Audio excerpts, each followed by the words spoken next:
Good morning. Welcome to the May 24th, 2022 Planning Commission meeting. We have 2 committee reports and 6 discussion items on the agenda today. I would ask for patience as we get through the agenda, and please, all commissioners, hold all comments until after all staff presentations and public comments. We start each meeting with an opportunity for the public to comment on an item not contained on the agenda. Is there anyone here to speak on an item that is not contained on the agenda today? No? Seeing none, we will move on to committee reports. There are 2 items coming out of the Text Change Committee, both of which are asking for a time extension. I will ask for the committee chair for an update. Thank you, Chair Fox. With respect to text change TC 221, the parking structure, screening, and lighting, we're requesting a 90-day extension. During our discussions, we identified one potential open question with respect to the interaction between the new parking deck screening requirements and the North Carolina Building Code requirements for natural ventilation. So we're developing a design alternate right now, and we determined that we needed input from the Appearance Commission for that. The 90-day extension will allow for us to continue that conversation and come to a resolution after the summer break. For text change TC 2121, with respect to the Cameron Park NCOD, we've requested a 30-day extension. When we were discussing with the applicant, we identified one open question with respect to how this NCOD amendment will interact with the newly effective missing middle housing text change, and in particular with respect to tiny homes. And so the 30-day extension will allow the applicant time to discuss with its neighborhood development committee the best way to resolve those issues. And we expect that we will be able to resolve this before we adjourn for the summer break and pass it out of the Planning Commission. Are there any questions about the 2 text changes before we take a vote to request the time extension? No? Do I hear a motion? I move to approve the consent agenda.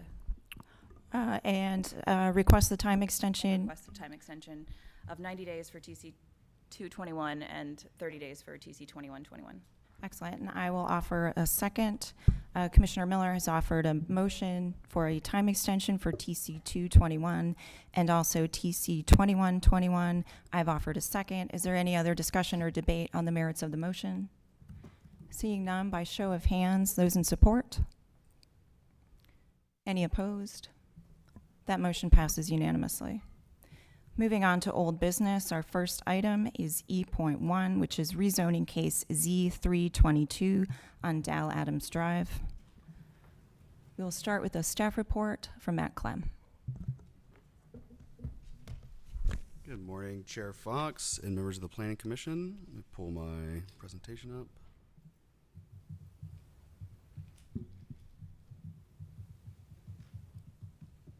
So this rezoning request was discussed at your previous meeting 2 meetings ago, and you took staff presentation at that time and public comment. So I'll give you a brief presentation on the request. There has been no changes to the case or zoning conditions since that last meeting. So this is a request to rezone just over an acre from residential 6 to residential mixed use with a 3-story building height and zoning conditions. And your deadline for action is June 25th. So this 2 properties are in larger area zoned for R6. You can also see industrial mixed use to the south, and the office mixed use zoning to the northwest is the Dix Park property. And this is a look at the aerial. You can see Dix Park on the top side of the screen. To the south, those industrial buildings represent that boundary for the industrial mixed use. You can see South Saunders Street to the east side of the screen, commercial corridor with residential on either side. So these are the sites. There's one house there now, and one of the sites is vacant. And this is at the end of Dal Adams. So there's one zoning condition that prohibits these uses. Under the existing R6 zoning today, a total of 9 units can be constructed, and under the residential mixed use 3-story conditional use zoning, we anticipate that as many as 44 units could be constructed. That would likely be in 2 3-story apartment buildings we think could fit on that site. It has a lower walk score and bike score than average because of the lack of walking and biking infrastructure and lack of destinations nearby. The city is investing in improvements to Lake Wheeler Road that will improve bicycle and pedestrian connectivity. So those scores would likely to improve over time. This is the current transit service in the area.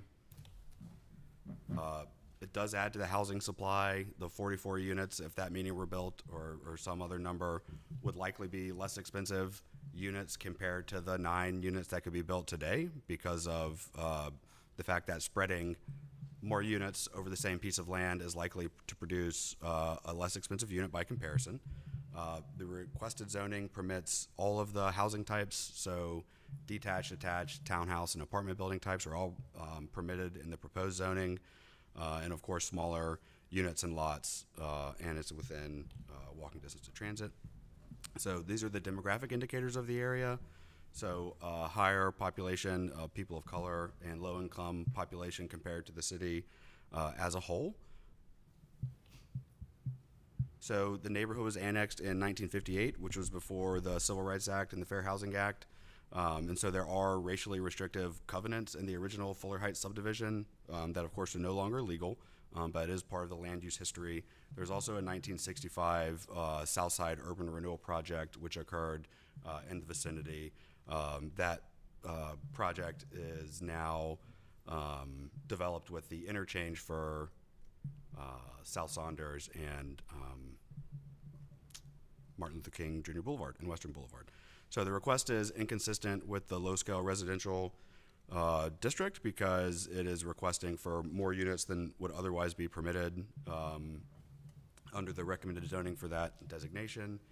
It is consistent with these policies that would allow for a more compact development pattern, more housing variety. It is neighborhood scale housing because of the 3-story building height. So 3-story buildings can be built under all of our residential zoning districts.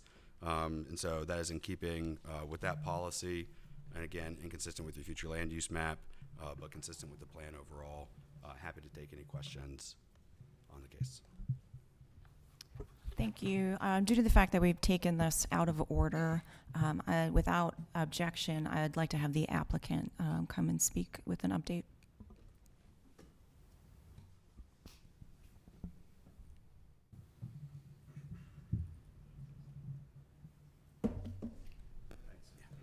Good morning, Mac Paul, Morningstar Law Group, 421 Fayetteville Street, here with Live Oak Assets, Becky Harper, who has owned one of the parcels about 8 years, the other parcel more recently.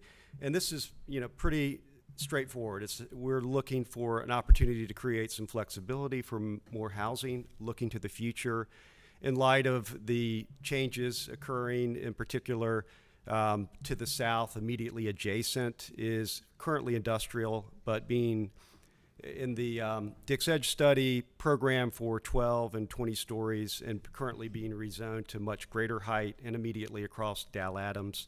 As you can see, the form for these lots is different from those behind it to the north in Fuller Heights, where we believe there's an opportunity for gentle density that is consistent with the comprehensive plan. So essentially we're asking to rezone it to something that would provide a future redevelopment, more housing that is consistent with the comprehensive plan and provides a transition to what will be coming to the south in the near future.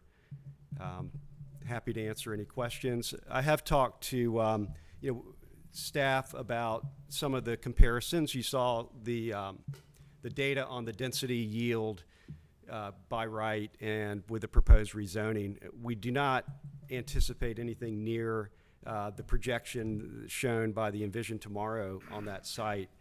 The missing middle text change that y'all passed recently does afford much more density on R6 zoning, in particular if it's in a frequent transit zone. This looks like that'll be provided in the remapping or updating to the urban form map.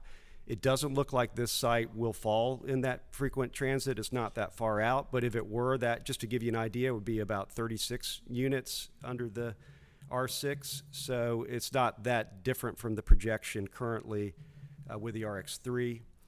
And, you know, we're looking at something that would, again, fit in and be a nice transition. Thanks. Thank you. And are there any members of the public here to speak on this item?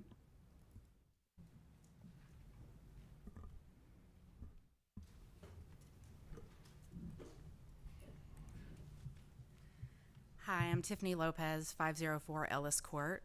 I did not prepare comments because I didn't know I'd have a chance to speak, but thank you for hearing me. One of my neighbors spoke and read statements from a few of us last time, and I appreciated that possibility. Ultimately, we have a lot of concern because this is an already, you know, a neighborhood that's already with narrow streets, no sidewalks, no street lights. The streets are congested with cars parked, and now we're talking about on a dead end, adding 44 units. I think those in the neighborhood with kids are concerned about how their kids are going to get to that park, how they're going to get there safely, because already when I'm walking around the neighborhood, I have to kind of dodge a car here and there. And I'm concerned about what getting in and out of our neighborhood is going to look like. I'm concerned about there's like talk of another street coming and making a perpendicular corner, which would mean that they can have commercial. I think it's not what the Dick's Edge study shows. Like, it's not what the people, my people, when we were asked, it's not what people said they wanted. It's not what people feel comfortable with. We're going to have density all around us, and the city's going to have to deal with infrastructure at that time, but we're not there yet. And I just think that this is going to set a precedence, and everybody who owns property in this neighborhood is going to want to maximize their profits and throw 44 units on an acre. So I think that there's a lot of concern, there's a lot of fears. We voiced this from the beginning with the neighborhood meeting, so this is not news for the applicant. And I know this wasn't very eloquent, and I'm sorry for that, but I think I've kind of gotten across that, you know, we have a lot of concerns. Thanks. Thank you for your comments. Do we have any questions or comments from commissioners?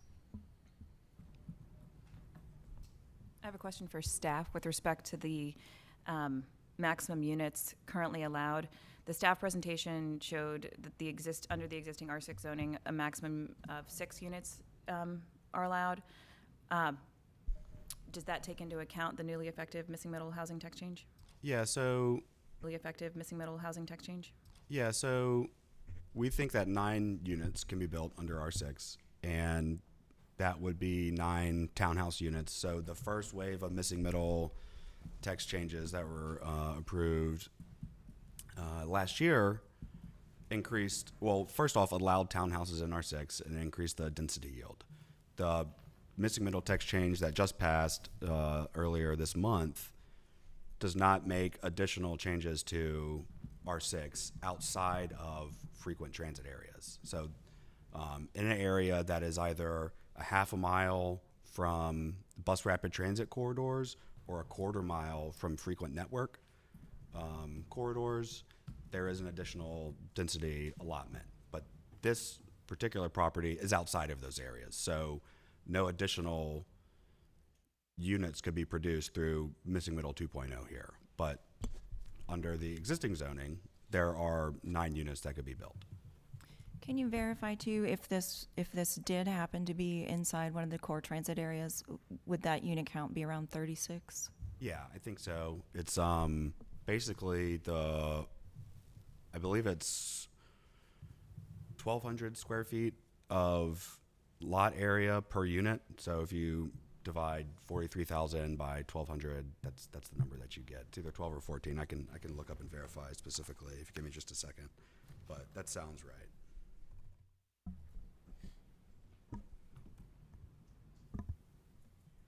While you're reviewing that, I'll look to see if there are any additional questions or comments from commissioners.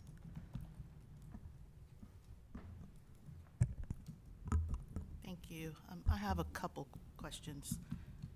First, I'm used to seeing in the conditions a prohibition on dormitories or fraternity, sorority houses, but what does it mean, a prohibition against student-oriented housing?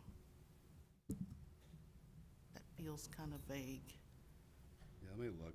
Are you saying that in the conditions themselves or in the, I think it's from the staff report. summary? The staff report. That's summary. shorthand for, if you look at the actual, the language in the conditions themselves, which I'm scrolling to now. I'm looking at the wrong one. Hold on. It's the standard language. Okay, it's fine if it's Yeah. standard. Okay. May I keep going, Chair? Thank you. So I'm confirming that you said this is outside of the core transit area. That's right. So then this is, I guess, inconsistent with the recommendations, the density recommendations for what would be within the core transit area. Okay. And there was a statement in the staff report, let me try to, it said that RX3 allows the mixed-use building type and limited retail uses at the corner of two public streets, though the current road network would not permit commercial uses. But then it goes on to say community facilities and streets are available and anticipated to adequately serve development under the proposed zoning. Those two statements seemed inconsistent, but can you just clarify? Maybe I misunderstood. Yeah. So if there is an apartment building at the intersection of two public streets, then there is a limited amount of retail permitted in the RX district, RX3. And that condition doesn't exist in this area today. And I don't believe that there is a planned street network that would create a corner lot. But if a street was created in the future that created a corner lot on these properties, that would be an allowed use. Okay.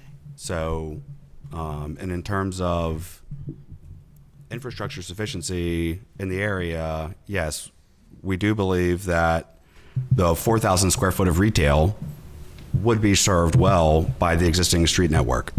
It's a very small amount of retail. 4,000 square feet is like the size of a coffee shop. I think the assumption, in speaking with our transportation colleagues, is that in these areas, people are more likely to be walking to those smaller neighborhood serving uses, and a small retail establishment like that would be adequately served by the street network. I have one more. Go. Thank you. And the last one is, it's more of a comment than a question, but it's a comment that I've expressed before, and I'm just going to continue to say it each time this comes up. I have concerns about us approving these rezonings in areas that are undergoing studies, like this is part of the Dix area study, before the study is approved. Because we could approve something that ends up being in conflict with what is recommended in the approved study. I know the Dix area study talks about policies and techniques to help stabilize neighborhoods in these areas to try to help them avoid the adverse impacts of gentrification. Those policies aren't yet in place because they haven't yet been approved, but we're seeing all of these rezonings in this area coming to us prior to that, and that concerns me. So I just feel like we shouldn't be approving rezonings that could have this type of impact when there's a study ongoing before that study is approved. Thank you. I'm going to follow up on that just really quickly. Question for you: are you far enough along in the Dix area plan to be able to perhaps provide some insight on whether or not this might be considered consistent?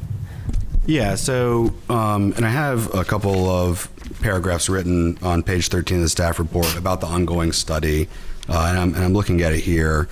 And to your point about neighborhood stabilization, I'll just read this passage that says, effectively, to relieve pressure from high-income households outbidding lower-income households for lower-priced units, market rate housing supply should also be increased to meet the demand for higher-income households. City Council has already taken action to create more affordable housing in the study area by initiating rezoning of a city-owned property that is on Fayetteville Street, across from Eliza Pool Park. And that property, we anticipate, could create up to 2 low-income housing tax credit projects, which would be at a minimum of 120 units each. So a minimum of 240 units that would be subsidized low-income housing. And regarding affordable housing, analysis in the study showed a shortage of rental units for very low-income households, 30% AMI and below, and a shortage of high-income households, 100% of the AMI and above. So the study will recommend that requests for proposals, RFPs that we'll use to solicit bids for the affordable housing project, be prepared by the city and require units for those very low-income households. So it's a both and. The city is already advancing more affordable housing on city-owned property in the study area, and that's one piece of the puzzle.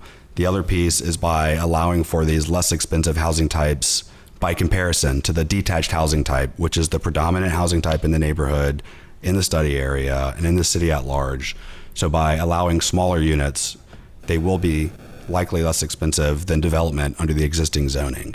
And so by doing both of those things simultaneously, that's the policy and strategy goals of the study, is to provide housing of both types for lower income and middle income households at the same time. Thank you, that's helpful. I have a question for the applicant. They are available. Just noting the Envision Tomorrow noted approximately 44 units could be built on the site. And you did make a statement, you have no intention of building 44 units. And 36 units would be more consistent with what is contemplated in the missing middle text change. Has the applicant considered a density cap? We have discussed it. Our preference would be able to keep some flexibility just given the unknowns of the future area and how it will develop, and the fact it's a block from Dix Park and, you know, close to downtown.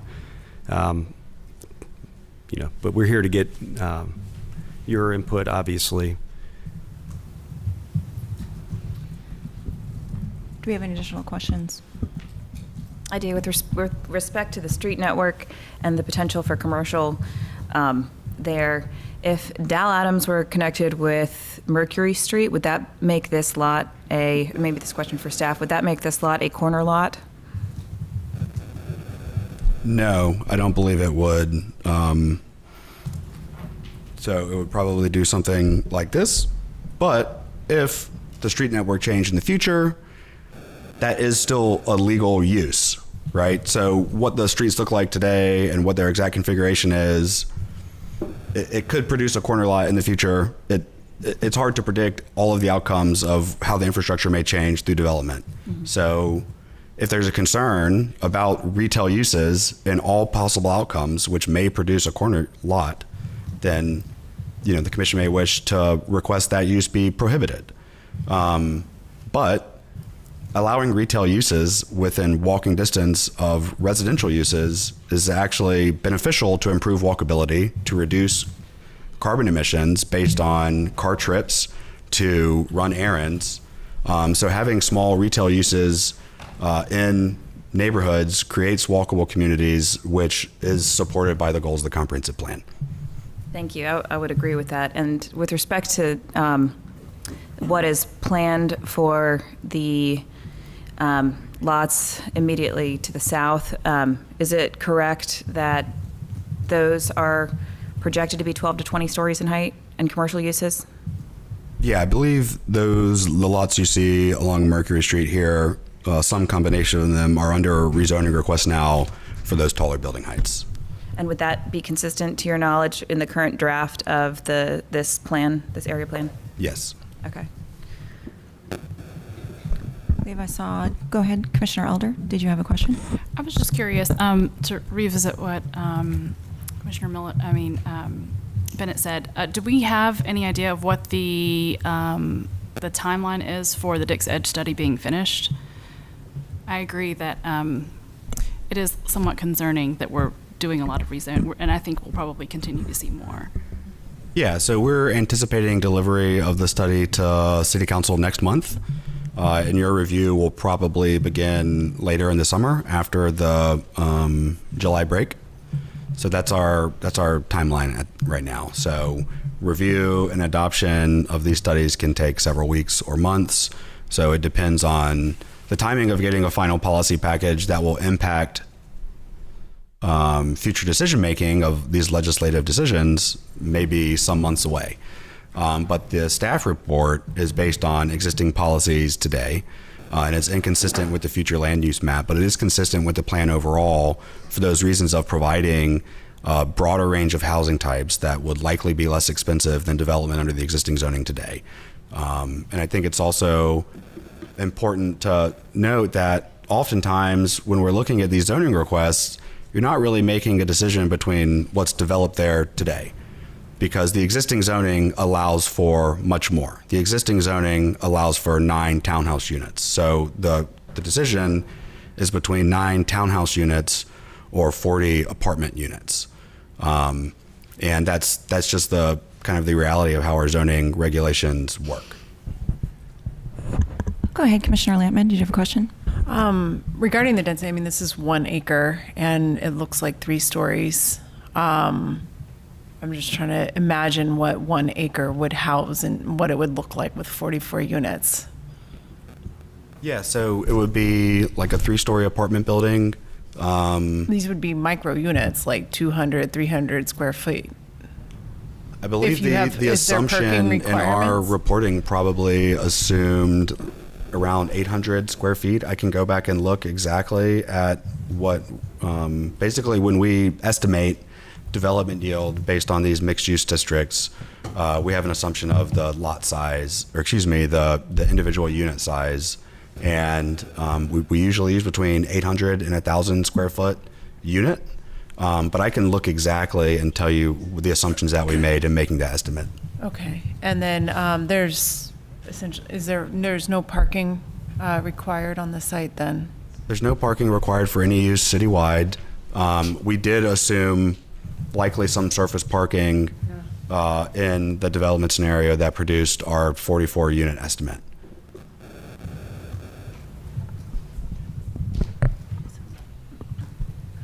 Are there any additional questions? Commissioner O'Haver?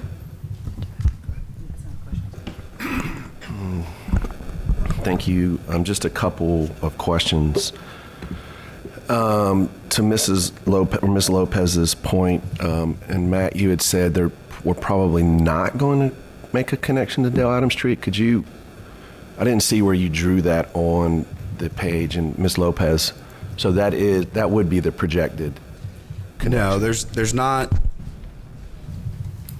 The plan, the street plan for the Dix Edge study is not recommending that connection, no. Well, I know this might sound strange to people who follow this, but those dashed lines that are my nemesis that I'm always complaining about, I'm super surprised that we would not make that connection. My other question to Ms. Lopez's point is, can you specify what requirements the applicant will need to make to the streetscape as part of their development plan? I'm sorry, can you repeat that?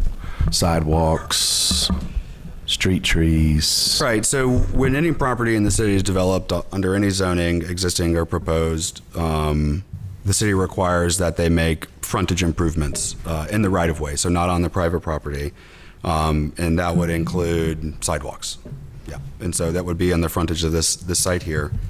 Yep, and then, if and when these properties are redeveloped or something else is built there, they would also be required to build sidewalks in. And so when a developer does a project, in addition to the private buildings that they own, rent, and manage or sell, they also build public infrastructure that everyone uses and benefits from. So they make improvements to publicly owned property in our right-of-way, and they build publicly accessible sidewalks.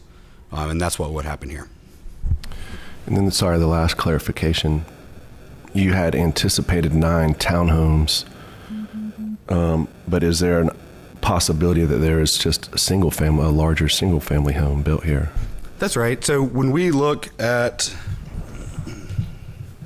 let me pull my presentation back up.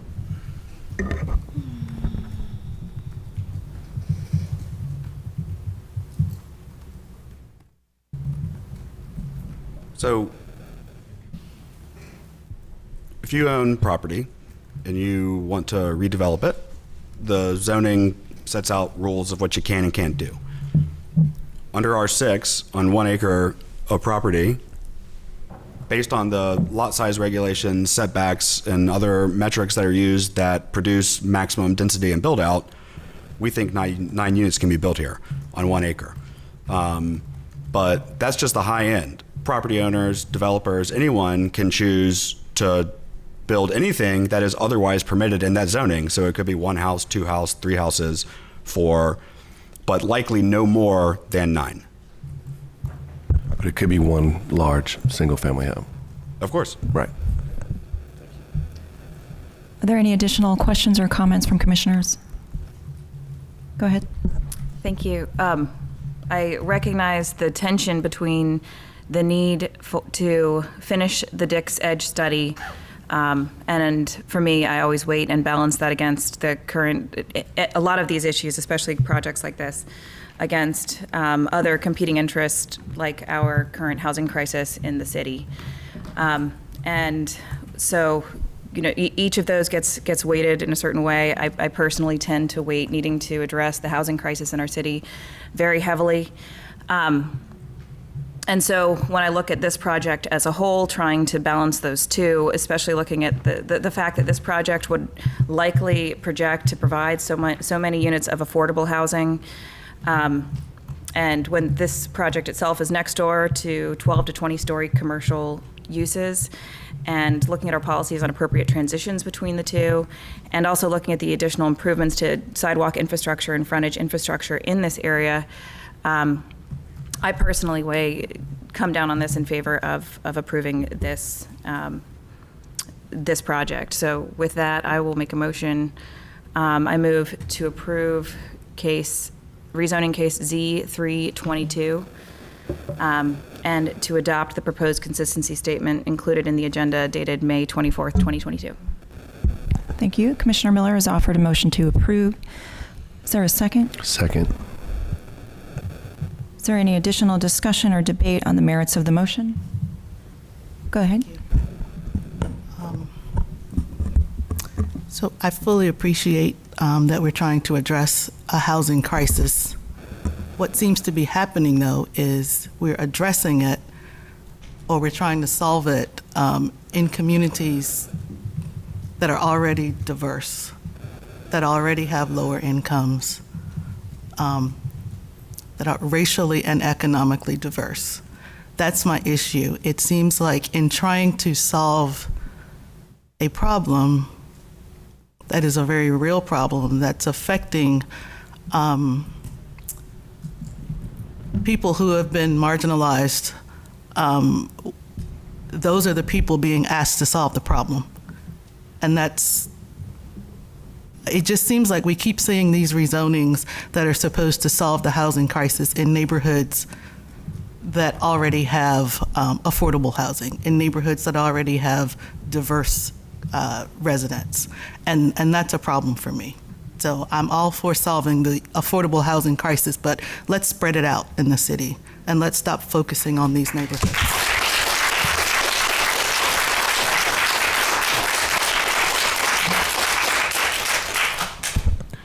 Thank you for your comments. Any additional comments or debate on the merits of the motion before I call for a vote? Go ahead. Thank you, Ms. Bennett. You and I have a lot of conversations around this topic. For me, the fact that, development pressures are occurring and one large single-family home can be built here, and that's what's happening all around a 2-minute walk from the park. That's where we are now in the zoning. So I'm going to vote in favor of this, but just want to vocalize that I agree with you and appreciate your comments. Thank you.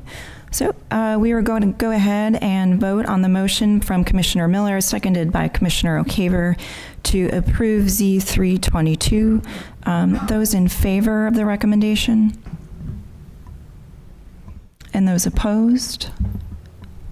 Okay, that motion passes 8-1. Moving on to the second item in old business, that is Z422 on West Street, or West South Street, excuse me, at the intersection of West South Street and South Saunders Street. We will start with an update from staff. Thank you, Mr. Mabel. Yep, good morning. Ira Mabel, Planning and Development. So this was listed in old business, but I did not present last time, so I will go through the full set of slides. This request is for 2 acres, 3 properties on South Street and South Saunders Street. Currently 3 districts. Also, the request is for 3 districts with overlays. So rather a complicated alphabet soup there. And your deadline is in June. So a little bit closer picture of the existing zoning. This area, also known as Downtown West Gateway, is a bit of a transition area between downtown and Boylan Heights, more residential. The blue to the south there is Dix Park on the other side of Western Boulevard, which you can see on this slide. So currently most of the site is a vacant lot. There is one existing detached house on the westernmost parcel. So I do refer a lot in the Planning Commission to in the staff report, pardon me, to the 3 separate parcels because there are 3 separate zoning districts. So if at any time you get confused, please do not. I am also confusing myself when I try and keep all that straight. Some photos of the site, like I said, mostly an empty lot today, and you can see in that number 1, the existing house. There is a bit of conflicting policy guidance in the comprehensive plan. This is the Downtown West Gateway small area-specific guidance adopted around 2004. So does recommend, the uses of neighborhood retail on the east transitioning to residential on the west, but at a lower height than is in the zoning case.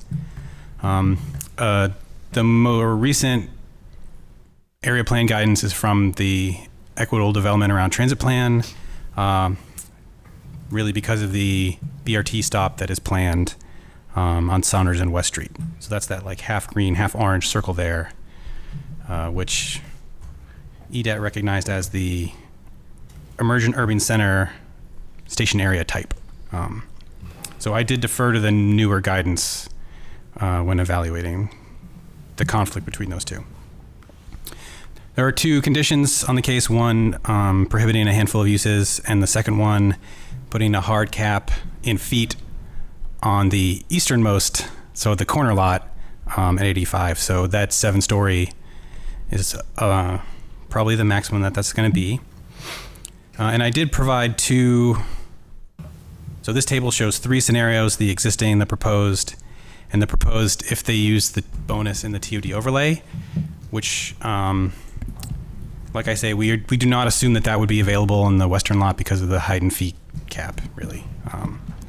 So there is a potential increase if the TOD, if affordable housing is provided. Again, this is a bonus that guarantees you extra stories if a portion of those stories are affordable, to, I believe, 60% of the area median. So just for scale about what that bonus could look like if it were used fully. Fairly good transit scores in this part of town, fairly close to downtown. And multifamily is a more energy efficient form of construction. And again, it's just a picture of the bus service. A couple of routes, they're all the same color by happenstance of this map, but a couple of routes that service within walking distance of the site. And this does not show the BRT station, which will be somewhere around there.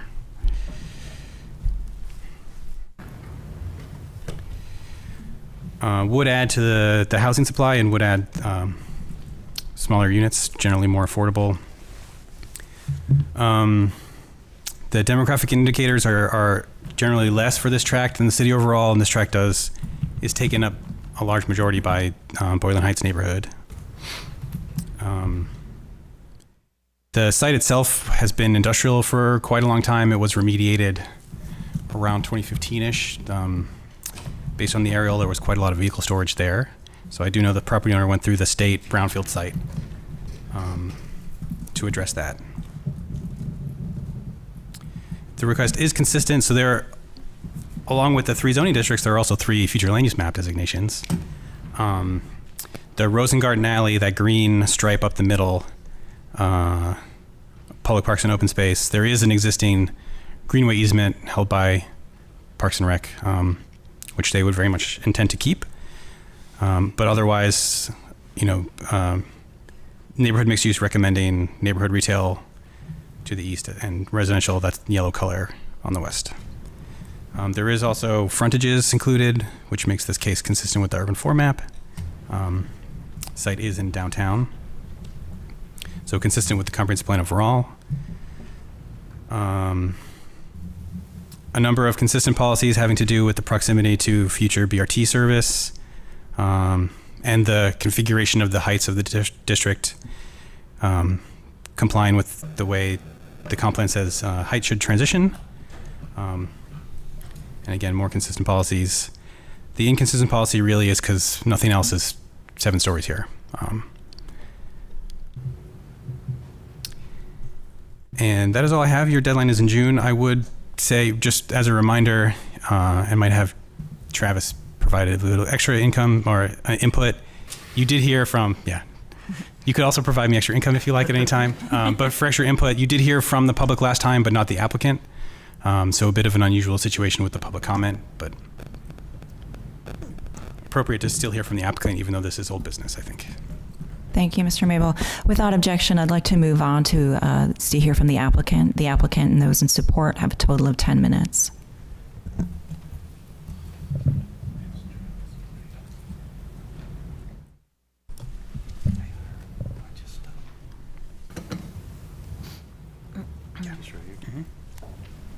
Good morning, Mac Paul here on behalf of Lambert Development. I think many of us were suffering from a mysterious disease 2 weeks ago, and I appreciate you giving me the time today to make the presentation. And the gentleman who was here and did present couldn't be here today. And just to cut to the short, we are going to request that you hold this so we can introduce some new conditions based on conversations that are ongoing. But I want to just take the opportunity to familiarize you with the site and kind of where we are with the community there. Anyone who's been to Bolted Bread is familiar with what's across the street, which is a big mud pit. Been there for many years now. Lambert Development has, and we have Thorne Harvin here with us, Jared Martinson with MHA Works Architects, acquired these parcels 6 years ago and encountered many unknowns along the way, including the fact it was used as a city dump at one time and has all sorts of environmental issues. And then there was an agreement to extend the Rosengarten Greenway through the site, which bifurcated it and changed the building form. This is just looking out downtown from the site on the right.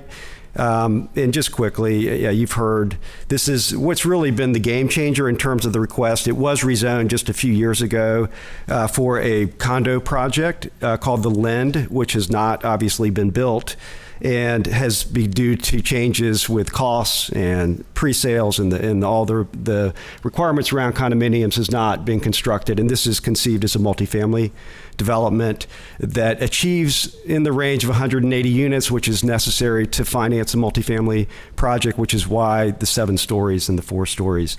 But it now has been designated as an emerging urban center. You can see that's the new BRT station, and the site is kind of in white there on West South Street in close proximity within a quarter mile.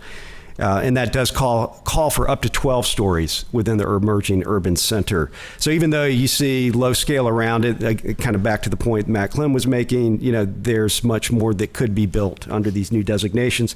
You're currently having a debate on the TOD. I think this is really interesting because it's providing a real world example of how people are grappling with TOD. And the big issue for us has been the owners on Dorothea who back up to this site. So we're within the proposed TOD. We're mapping it, we're rezoning it to TOD ahead of y'all in terms of your process. And we're adding the 621 parcel there at the end.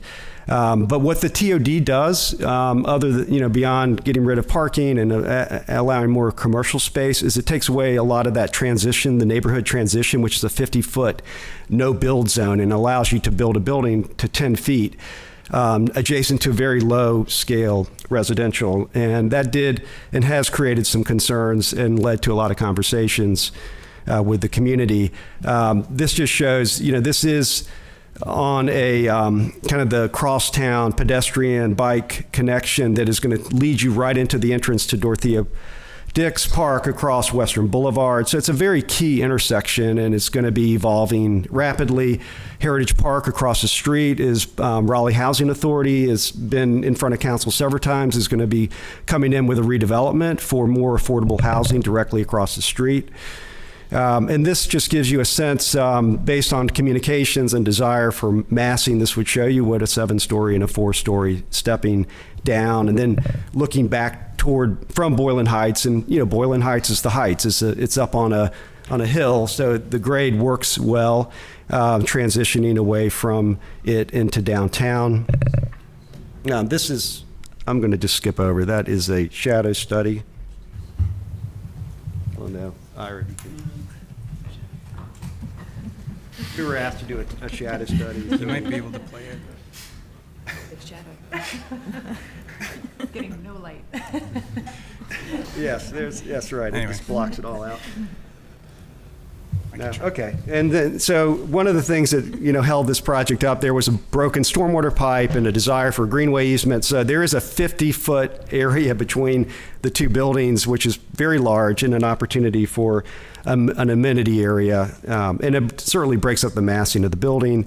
This shows you another Lambert project in Durham with just the active streetscape that is hard for people to envision based on what's there today, but would be a great addition to the area. And these are some models. This shows you by right with the TOD today. If the TOD were mapped, how close the building is to the residents on Dorothea, which is where most of the conversations have gone. And this simply shows you where we are. So, there was a desire for us to push the building all the way back 50 feet, which really totally impedes the ability to reach the unit count to do the project and make it feasible. But through a lot of discussion, and in particular, opportunity back here, which is sort of a no man's land where the fence actually is well back from the property line, to come in with an arborist and to clean up a lot of the mess. It's a lot of vines and diseased trees, and to do some supplemental planting, which is really, I think, been very well received by the residents. So what we're proposing is to come back with zoning conditions for a 15-foot setback, a step back on the 4th level, and a tree planting planned, landscaping. And these will show you kind of the types of trees that Lambert has always emphasized landscaping. But we're working on the tree planting plan this week. Hope to have it finalized by Friday so we can file it with y'all. And unfortunately, again, Mr. Denny couldn't be here, but I think he feels very good about where we are, and as long as these commitments are pursued. And, I just make a point very well taken by Commissioner Bennett about where we're seeing these projects. And I will say this is an interesting area right across the street from Raleigh Housing Authority, but in a very affluent area where neighbors have invested a lot of money in their houses, in particular, right along Dorothea. Those are all infill, very expensive homes, concern about density and more housing, but I think we're headed in a good direction, and we're seeing development occur, just not in some certain areas. It's happening in a lot of different areas of the city. So those are my comments, and happy to answer questions. Thank you. Just want to verify, are there any members of the public here to speak on this item? Yes. Thank you.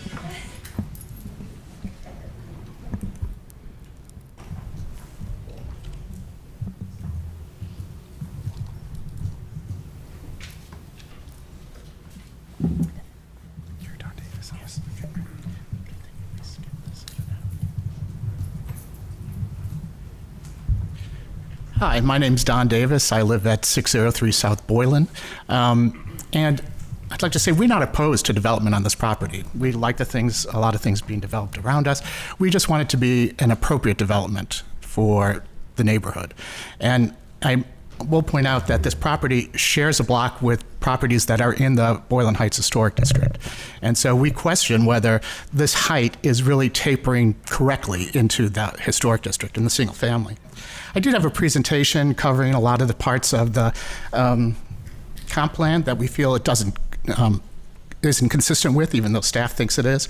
But all that seems to be trumped by the emerging urban area and the TOD. And I will say that the emerging urban center calls for tapering down to single-family property. And so when you're on the same block with single-family properties with historic district, I think 7 stories is not really the appropriate tapering to get to that district.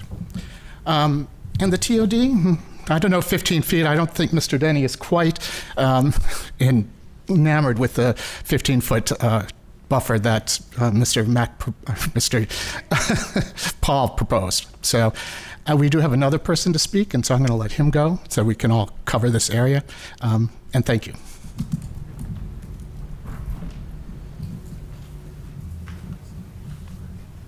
Hi, Jay Spain, 632 West South Street. So I'm right up the street. Edge of my house was in some of these photos. How long do we have? Okay, we've got 8 minutes here.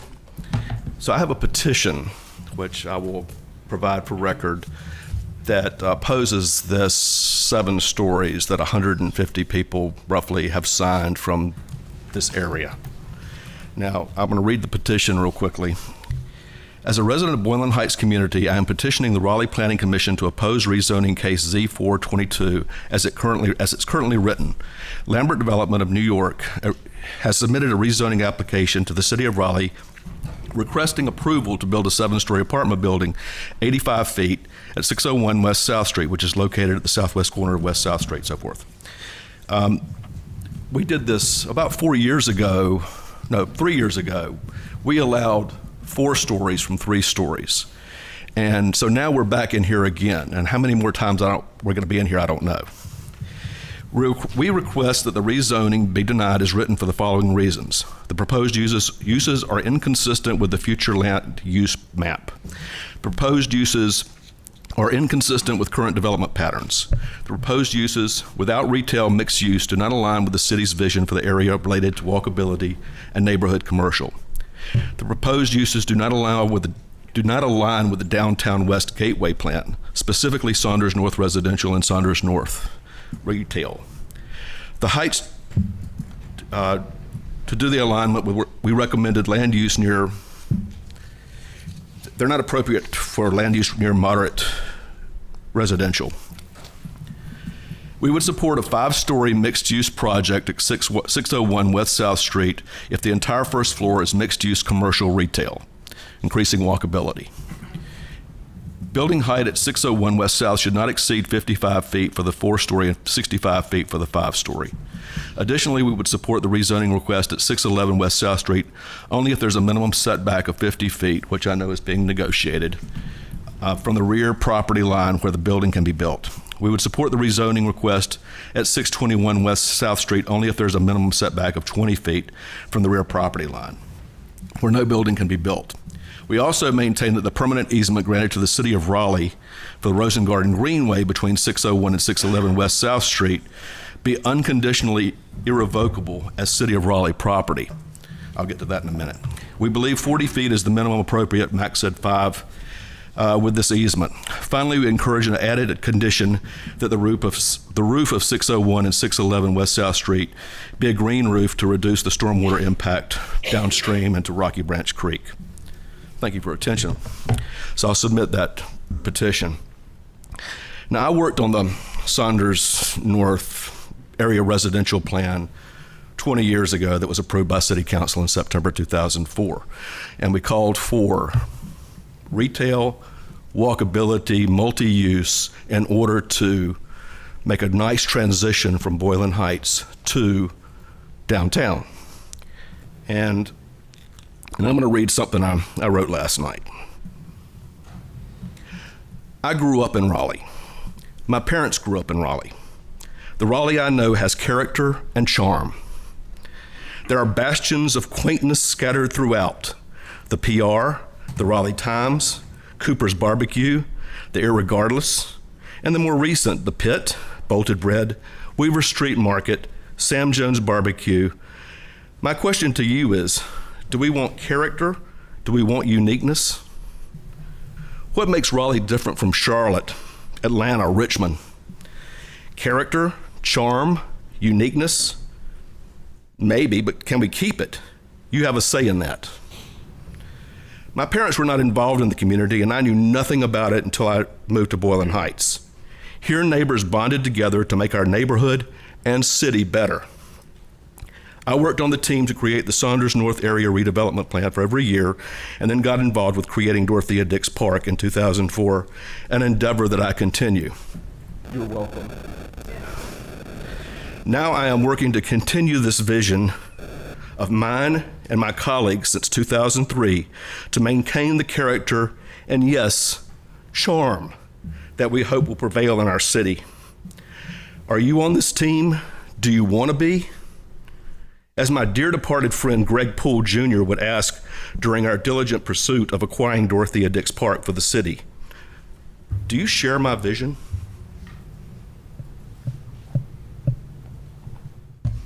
Questions? Thank you for your comments, sir. Are there any other members of the public who wish to speak on this item? Nope, seeing none, I will move to questions and comments from commissioners. I will start off with a quick question just to verify from the applicant that there is retail and office contemplated. That's right. We're doing an urban frontage, which we'll have to build for commercial space on the ground level. Okay, all right, great, thank you. Are there any other questions or comments from commissioners? I would just like to add a comment that I did speak with Mr. Denny. He called me last night because I had a lot of questions about the things that he brought up, and he did verify that they're not all the way there yet, but they're very, very close with the applicant. So I just wanted to share that with my fellow commissioners because I had a lot of questions about that at the last meeting. So I feel good that, you know, they're moving in the right direction. Thank you. Any additional comments? Commissioner Lampman? I just saw that the Raleigh Historic District had voted to approve as well, so they had taken a look at this. Okay, and yeah, I agree. I think some of the height is needed for the economics to work. It's very, very difficult to go vertical on multifamily right now. So yeah, I think those are just some of my general observations. Thanks. Excellent. Thank you. It sounds like from the applicant that you are requesting a deferral to our next meeting, which I believe is June 14th. Thank you. So you can work on conditions related to the step back, setback, and a planting plan. Is that correct? Correct. Thank you. Okay. Without objection, I'd like to defer this item to our June 14th meeting. One quick question go right as ahead. well about that RHDC memo. They supported the rezoning application with the caveat that they suggested a condition with respect to building and materials on the facade, and I was wondering if the applicant had reviewed that and has any additional thoughts. I do recall that. I didn't see it in the staff report, but yeah, we did. I reached out to Colette, and she sent me 3 examples of material conditions, so we could consider that certainly. Thank you. And just a quick reminder that conditions can only be amended once, so if they're going to be included, they would have to be in this next round. Thank you. Excellent. Thank you. Commissioner Raines? Sorry, one last quick question. I noticed on the massing there was potential parking structure being part of a core. This is a question for staff, I guess. Is screening required as part of this development for the parking structure? So just the standard screening from the right-of-way for any urban frontage, although there is a text change in the works apparently, that would probably be in effect before a site plan for the site came through. Okay. So a bit hard to answer at this point, but there are no conditions, as you have seen on other cases, explicitly requiring screening for parking decks. Thank you. Just a quick procedural note for the applicant, because we've got a 5th Tuesday in this month. He's actually got an extra week to submit conditions.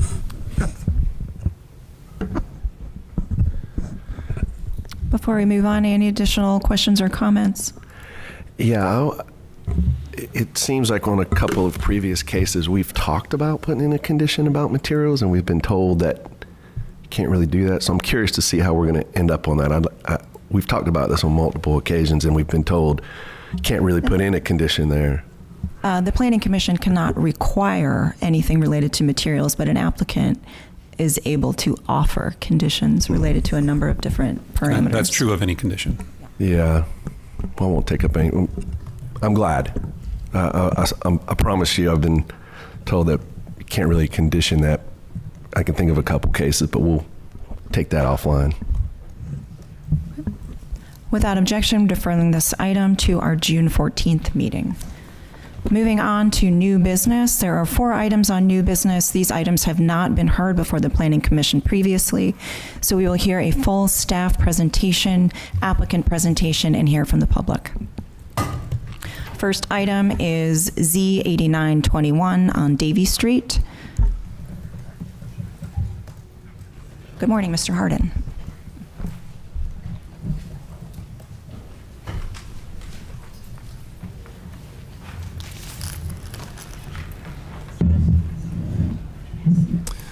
Good morning, Jason Harden, Planning and Development. This is a request, 227 West Davie Street, a little bit more than half an acre, currently zoned downtown mixed use, 20 stories with a shop frontage. The change is to go to 40 stories. There's some conditions that I'll outline. Deadline is in July. So what you see here, obviously, this is downtown. Downtown mixed use zoning is prevalent. Also, the shop frontage, 40 stories exist just to the north of this site and some other locations in the vicinity. Let's look at the site itself. So at the southeast corner of Dawson and Davie, block south of Nash Square, currently occupied by a vehicle repair business on the site. You can see generally within the downtown grid, a lot of density, a lot of mixed use. A couple of views of the site. So on the left from Dawson Street south, and then looking north towards the site. And thank goodness for Google Street View for some of those photos. Would have been a little bit awkward to get some of those. Then Davie Street, and then looking into the site from Dawson Street. The conditions prohibit some DX uses, self-storage and fuel sales. It does allow the existing vehicle repair use until it's discontinued for 180 consecutive days. So that could be at any point in the future. So it would be permitted until then. And I would note that overnight lodging uses, all of those are allowed. There was an earlier version of the conditions that talked about the motel use, which is not distinguished in our code from hotel, which is allowed.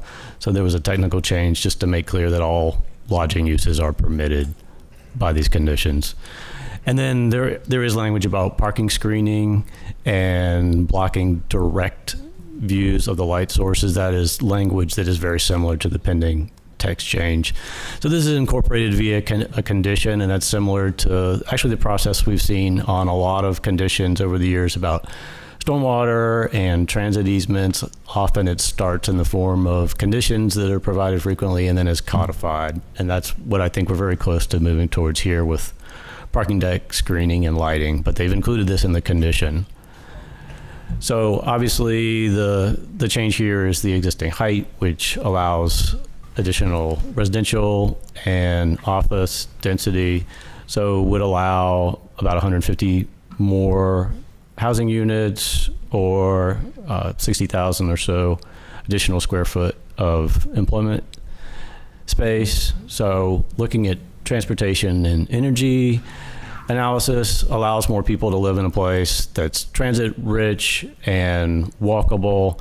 So more of the trips are going to be made either walking or transit or shorter vehicle trips. And then in terms of affordability, obviously allows more people to live in this site.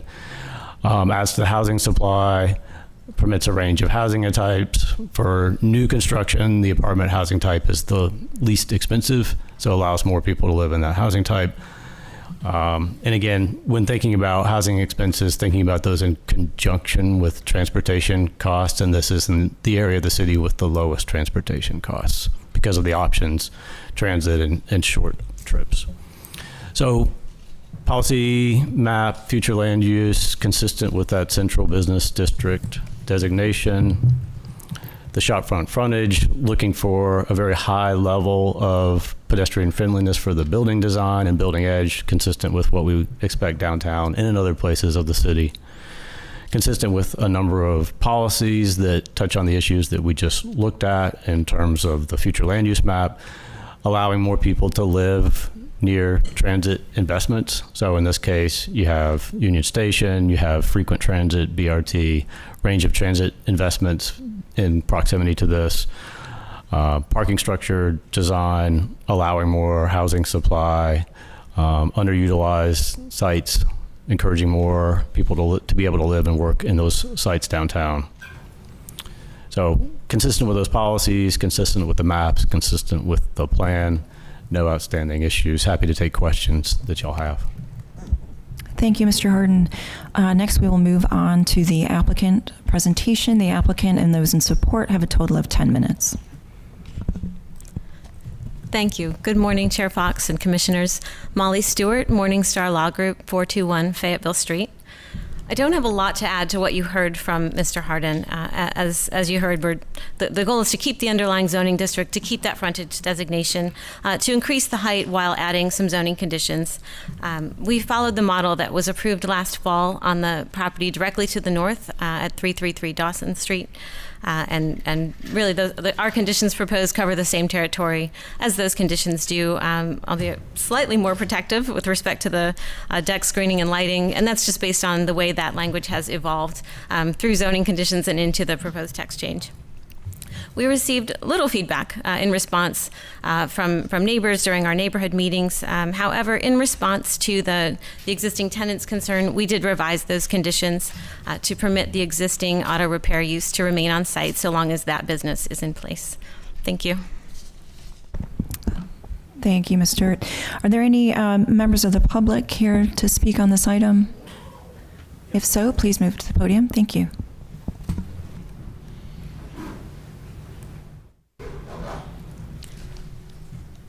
Hello, I'm Lou Mendito. I'm the owner of Benchmark Auto Works. It's been quite a few years before I've been, since I've been to a council meeting, so it's kind of exciting to be back here again, probably 25 years or so ago. Anyway, I am not here to fight the thought of going with higher buildings. I did grow up prior to moving into North Carolina 40 years ago. I did grow up in much more congested areas. I thought I was moving away from that, but nonetheless, things change, and so I'm not here for that. My goal actually is to be supportive, but I do have a few concerns. First, I want to just give you a little bit of color about what things have been like over the past 10 or so years that we've operated a business here. When we first moved in, the area had been abandoned for about 9 months or so. There were surrounding buildings that, if you remember, coming down Dawson Street, there were multiple buildings that were boarded up and so forth. And we took care of our corner. We considered this to be our corner. We took care of it. There were some building code violations we took care of. There was a lot of debris in the back. There were old tires from the prior business laying all over the place, including on the shed roof. Took care of all those things. So again, that just gives you a little bit of information. And I do appreciate actually the picture that was flashed up. It did show our business. It's much nicer looking than it was when we moved in. It's not great. We do a little bit at a time. We're a small business, small family business. And we comply with all the regulatory requirements. We recycle all fluids, recycle tires and so forth, and do all those things. Anyway, to the point.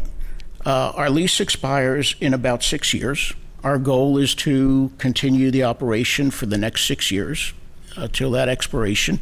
And I do want to thank Morningstar for making the concession that we would be, and the council, whoever else was involved from planning, for making the concession we could continue to operate even if the zoning passes up until that time.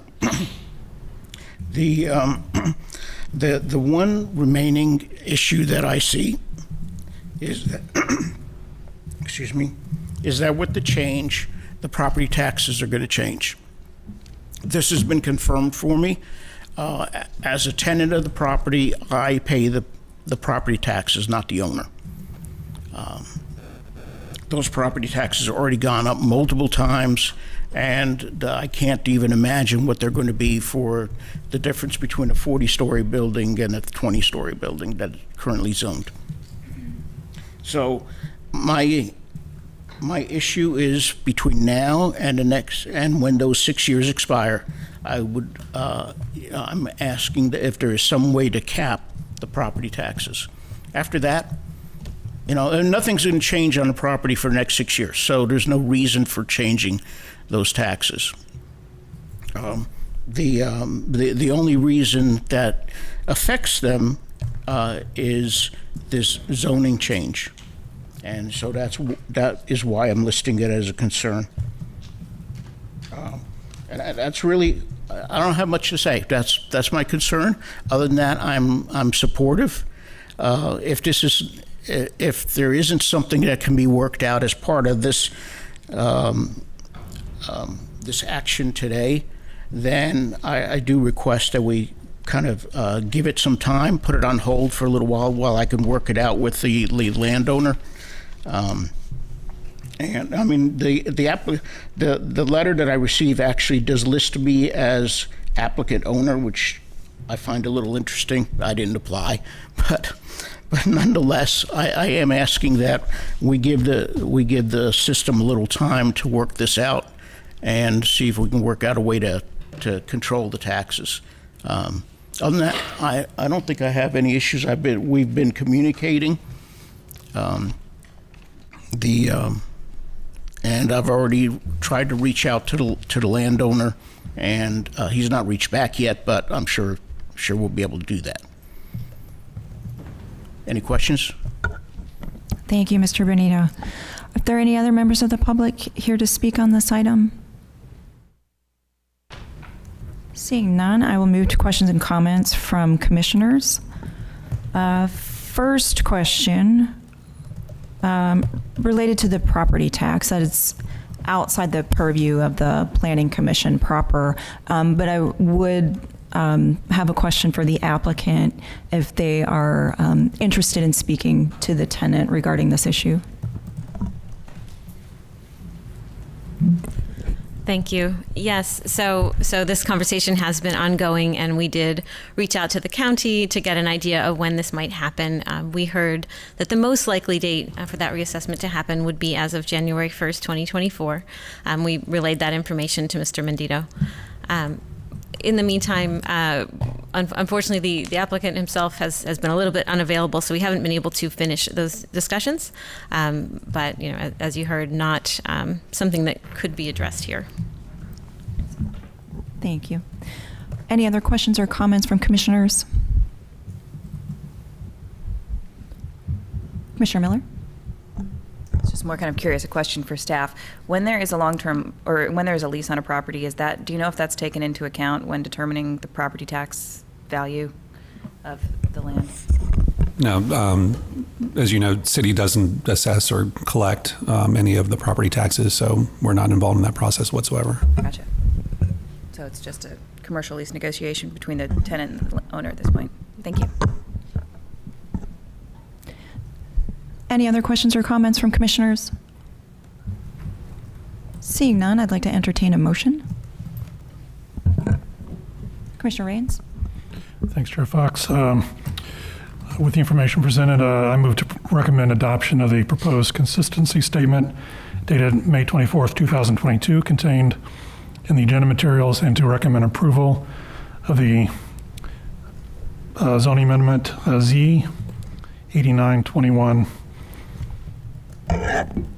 Commissioner Rains has offered a motion to recommend approval of Z8921. Do we see a second? And that's Commissioner Dautel. Is there any other discussion or debate on the merits of the motion? Seeing none, by show of hands, those in support? Any opposed? That motion passes unanimously.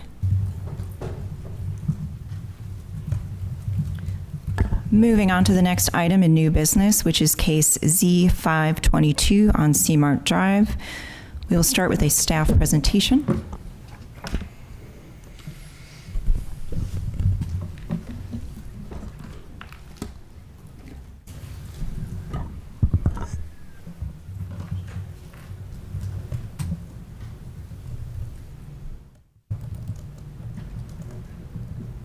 Good morning, Chair Fox and members of the Planning Commission. Looking at a request this morning at 707 Seamart Drive. The request is to rezone just under 3 acres from a downtown mixed-use 7-story building height limit with an urban general frontage to downtown mixed-use with a 20-story height limit and zoning conditions. Your deadline for action is July 9th. So this is the zoning map in the area. You can see that burgundy color from north to south representing the downtown mixed-use district. Within that district, there are 5, 7, 12, 20, and 40-story zoning districts. To the west, along Capitol Boulevard, you see that purple IX zoning. That's the industrial mixed-use that follows Capitol Boulevard to the north. And west of that, R10 residential zoning. To the east, planned development, which includes housing over on Harp Street, and then some office mixed-use zoning. That blue color, that is the location of Peace University. So looking at the site here, the 3 acres roughly is located in the Seaboard Station shopping and commercial area. You can see the commercial uses in that site. There is a view here of what is now a vertical structure which will contain hotel uses. Again, Peace University on the right side of the screen. On the left side of the screen, you can see residential, commercial, and industrial uses.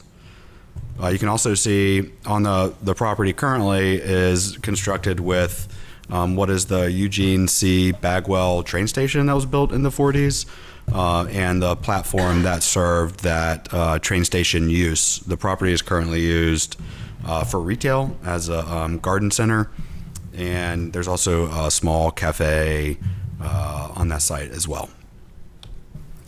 So here's a view now of that Eugene C. Bagwell structure. The site currently is occupied by Logan's. You can see to the right of the screen some of that canopy and of course parking in the foreground. And then this is on the southern end of the site, more of that canopy that's used for shade structures for the retail outdoor storage. And then behind that you can see a condo building. That's the a residential use that's adjacent. So there are a number of zoning conditions in the request. So boarding houses and these other uses are prohibited. There's a request to construct a sidewalk. The request development under the proposed zoning will require construction of a plaza, and half of it will be dedicated and available to the public. Another pedestrian connection provided from Seaboard Avenue to the southern property line. These next series of zoning conditions outline various options and scenarios for preserving the structure or what happens if the structure is demolished. I'll go through them quickly. I imagine the applicants will spend a lot of time talking through the details here.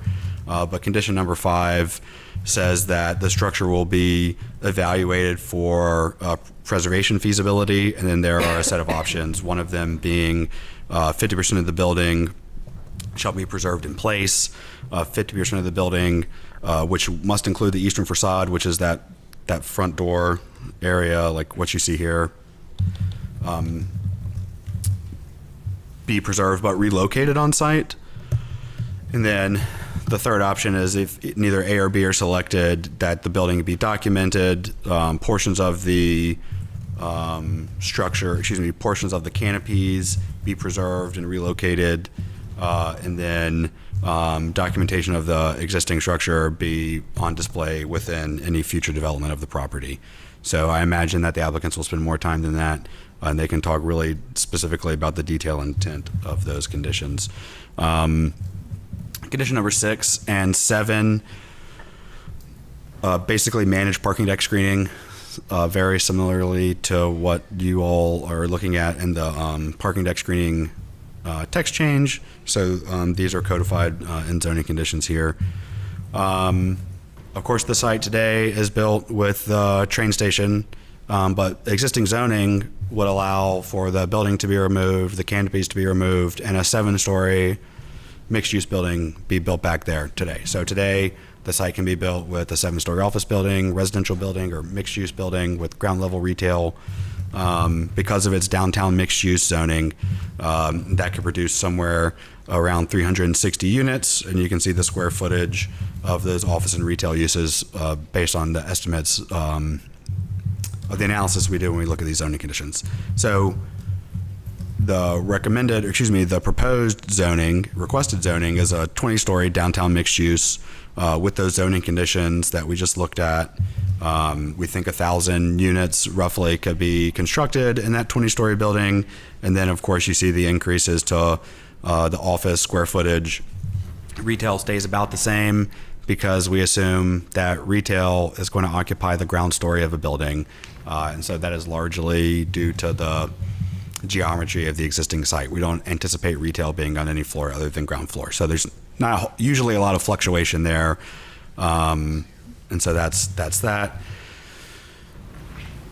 Higher walk score, bike score, transit score, lower transportation cost compared to the city, and high job proximity. This is in downtown, just north of P Street. So a 20-minute walk to this building, probably a 6 or 8 minute bike ride to this building, to the center of downtown, where there are lots of jobs. So people living in development of the site, whether it's a 7 or 20-story building, will spend less money on transportation, less likely to use their cars for all of their trips. There's a grocery store 2 blocks away. That's the Publix. So tenants or residents of any development on Seaboard Station are likely to go there to do their shopping, which means that even if they do drive their car, they're only driving it 2 blocks as opposed to what you might have to do living in a more suburban area, spending more time in your car, spending more money on gas, producing more carbon emissions. So developments in downtown where there are things nearby is going to be more walkable. So adding to the housing supply, there are no subsidized units in the mixed-use downtown zoning district. All housing types are permitted, smaller units, and again, within walking distance of transit. So there's current transit that serves the site. Capitol Boulevard to the north is also the future alignment of the northern BRT corridor is either along Capitol or along West Street. So within proximity to this site, some high frequency bus rapid transit. So the demographic indicators of this area, a smaller population, people of color than the citywide average. There is also a lower population of low income families as well.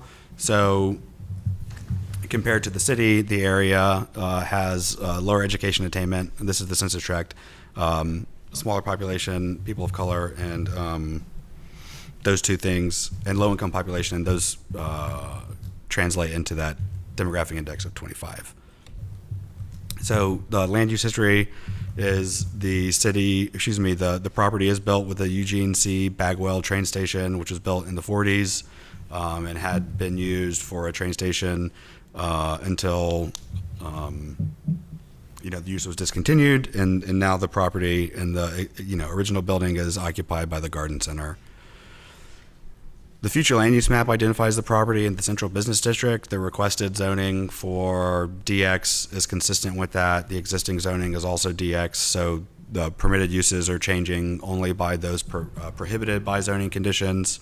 The building height of up to 40 stories is recommended in the core transit areas of downtown. So consistent with that by requesting 20 stories. So the request is inconsistent with the urban form map, which would otherwise recommend that an urban frontage is included in the zoning. So there's an urban frontage on the property today. They're requesting to remove that. I do note that the site's narrow geometry and lack of public street frontage is likely to create an urban type building because there's not a lot of room on the property to push a building away from where people will be walking, right? So a big piece of the urban frontage is prohibiting parking between structures and buildings. And so because it's narrow, there's not likely to be space on the property to have a parking deck and floor plate and other structures constructed and having parking on the ground level. So that, and then also Seaboard Avenue and West P Street are the only public streets that touch this. So Seymour Drive is private. So I think, and the applicant will probably explain their intent here as well, just creates some complications of how the urban frontage is otherwise applied. But all that said, the narrow geometry of the property is likely to produce kind of an urban type structure anyway. But what is not gained that the urban frontage will otherwise produce is ground floor transparency and requirements for pedestrian entrances. You know, there's like a cadence that is required in the urban frontage. So consistent with the plan overall, consistent with the future land use map, inconsistent with the urban form map. Consistent policies here about capitalizing on transit access and compact development, vertical mixed use in downtown as a regional center. So allowing for taller, more densely populated buildings within walking distance of the core of the city, within transit proximate areas, is supported by these policies. It is inconsistent again with the frontage policy. And your deadline for action is in July. Happy to take any questions. Thank you, Mr. Clem. Next, we will hear from the applicant. The applicant and those in support have a total of 10 minutes.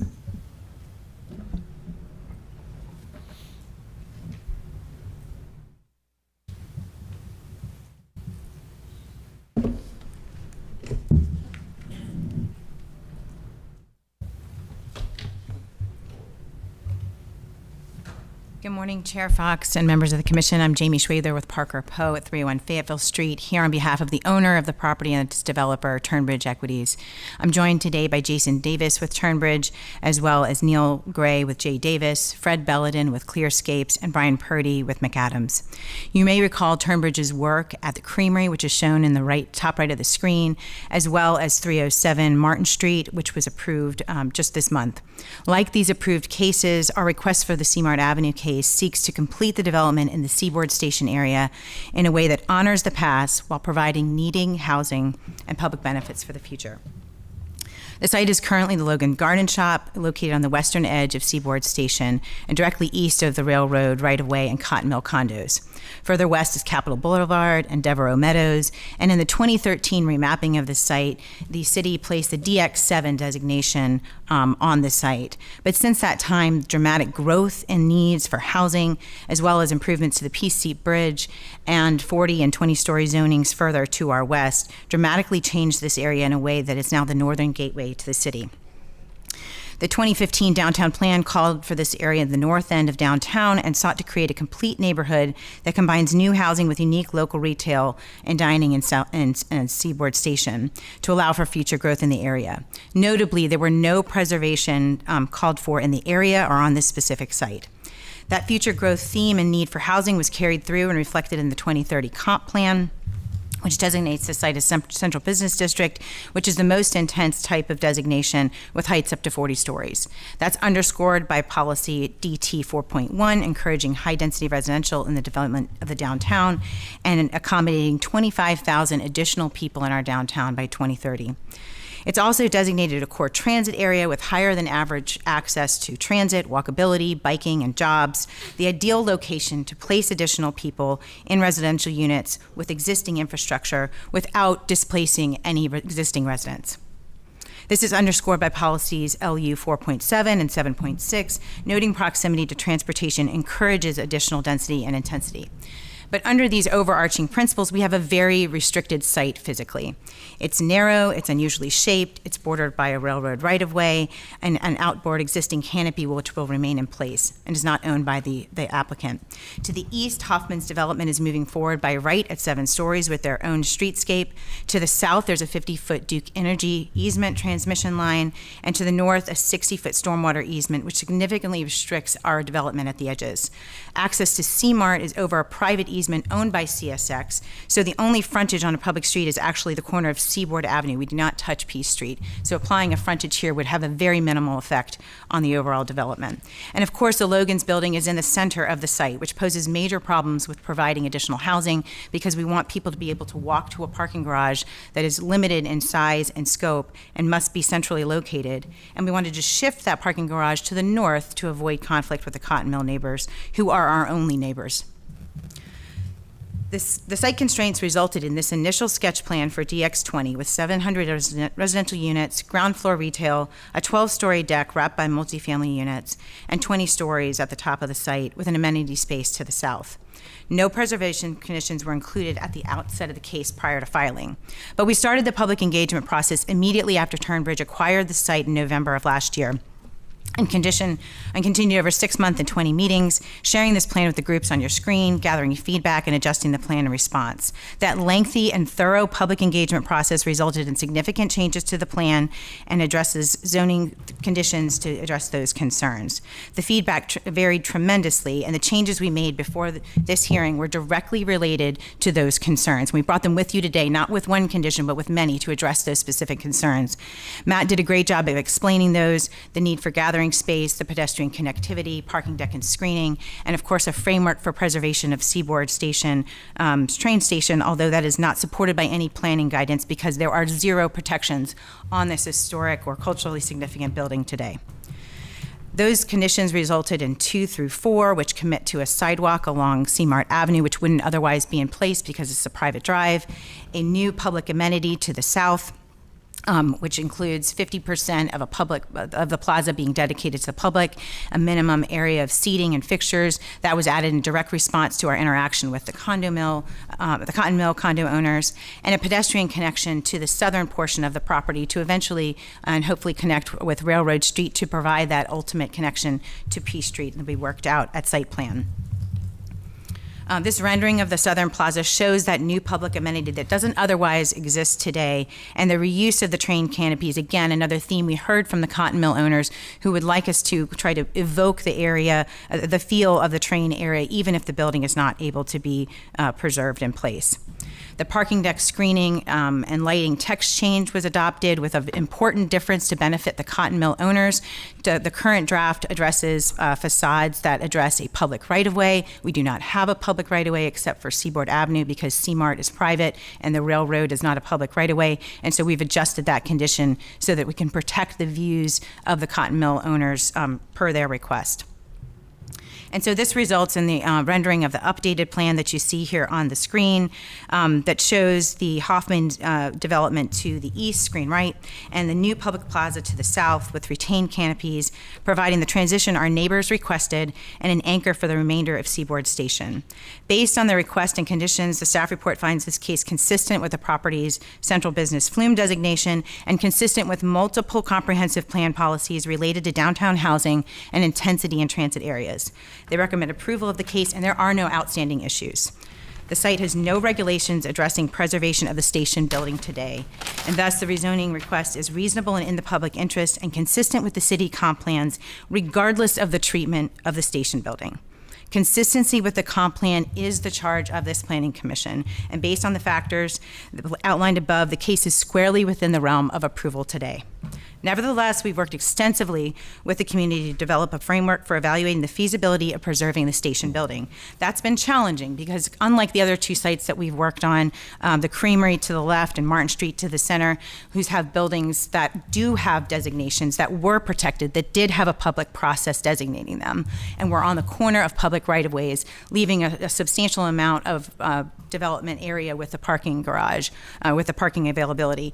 The site at C-Mart is very different. There is no designation on the building today. It's in the center of the site, and it makes it very difficult to provide the housing that's needed for this area. We did listen, nevertheless, we did listen to the concerns of our neighbors, and in that public engagement process, trying to preserve things like the canopies that you see in the pictures before you. And that resulted in the framework that you see on your screen. We are committing to evaluating preservation of the former ticketing and waiting area shown in Exhibit A in our conditions, and evaluating that feasibility before submitting the first site plan for the first phase of development. And then before submitting the first building permit for any phase that would impact the building, we would select one of three options. A minimum of 50% of the building, which must include the eastern facade, to be preserved in place. That eastern facade was included, that language is included at the request of the Mordecai CAC groups that we met with, as well as individual members of the RHDC. The second option, 5B, is a minimum of 50% of the building, which again must include the eastern facade, relocated to another portion of the property or an off-site location contiguous to the property. That contiguous language was also included at the request of the Mordecai CAC citizens whom we met. And option C, if neither A or B is selected, then all of the following would be provided. Photographs and documentation of the building would be displayed on site, made available to the National State Archives, the RHDC at their request, the individual members with whom we met, and including additional information about the cultural significance, again at the request of the RHDC members with whom we met. In addition to that, 100 linear feet of the existing platforms would be preserved in place, relocated on the site, and evaluation of options A or B would be displayed on the property if we weren't able to include those. The building is defined in the condition and in the highlighted area on your screen, showed in the dashed area, the former ticketing and waiting area, which we understood from this extensive process to be the most significant portion of the building to be evaluated for relocation or preservation. And that eastern facade is shown there in the bottom area, so that 50% of that building must include the eastern facade and hopefully much more. This, of course, is that iconic area for the cultural significance that's been expressed about this area. And in our meetings, again, with the community, we've understood this is the most important part to them. This shows that option of 5B with that relocated portion adjacent to the Go Triangle site for additional synergy in that location, and a rendering of how that option could look if played out. Option 5C, again, would have the relocated canopies and the public plaza and documentation option, all of which are exceeding what the council has required in other cases that actually have preservation.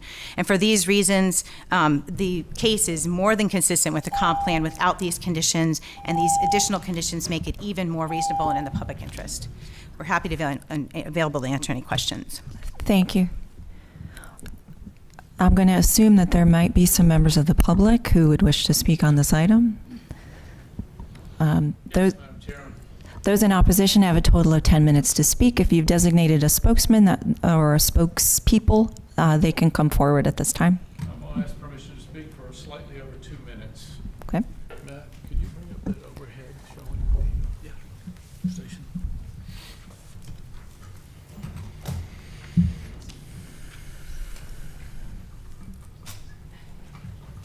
Talking about this one? Here? Yep. And if I touch the screen, will it make a mark? It does. You can mark like this, and then you can clear like that. Thank you. You're welcome.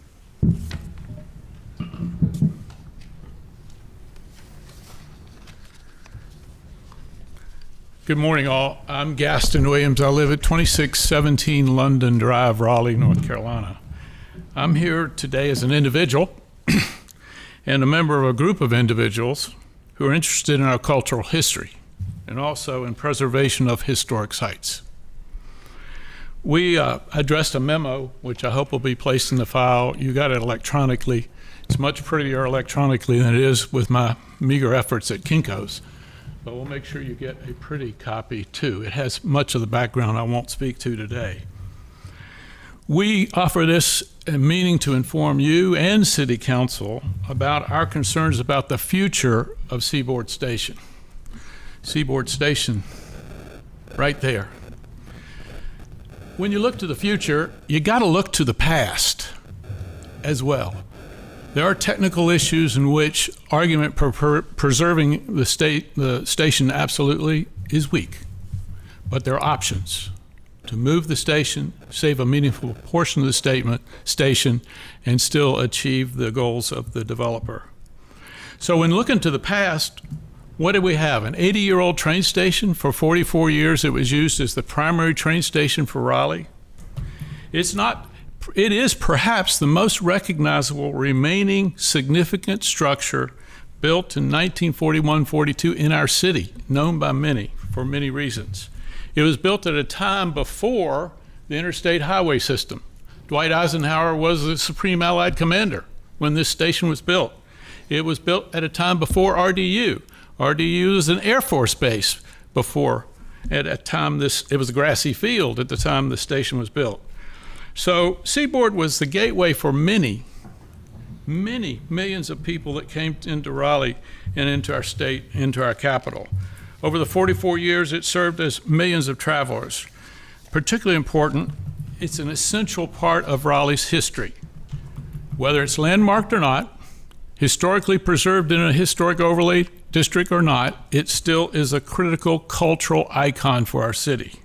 Not just a beloved landmark, representing his longtime position as a leader of industry and innovation, but the complete demolition of the site would be a catastrophic loss to Raleigh's historic character and the capital. Young men and women went off to war from this very station. Bodies came back from World War II from this very station. And again, they went off to the Korean War. So the next generation, are they going to ask what happened in 2022 or 2023 or whenever this is built? What happened to the station that brought your great-grandparents into Raleigh or you left from Raleigh? I don't want to answer that question that we didn't try our best to work in a meaningful way with the developers who've been excellent in meeting with folks in the community, including ourselves unofficially. We do not oppose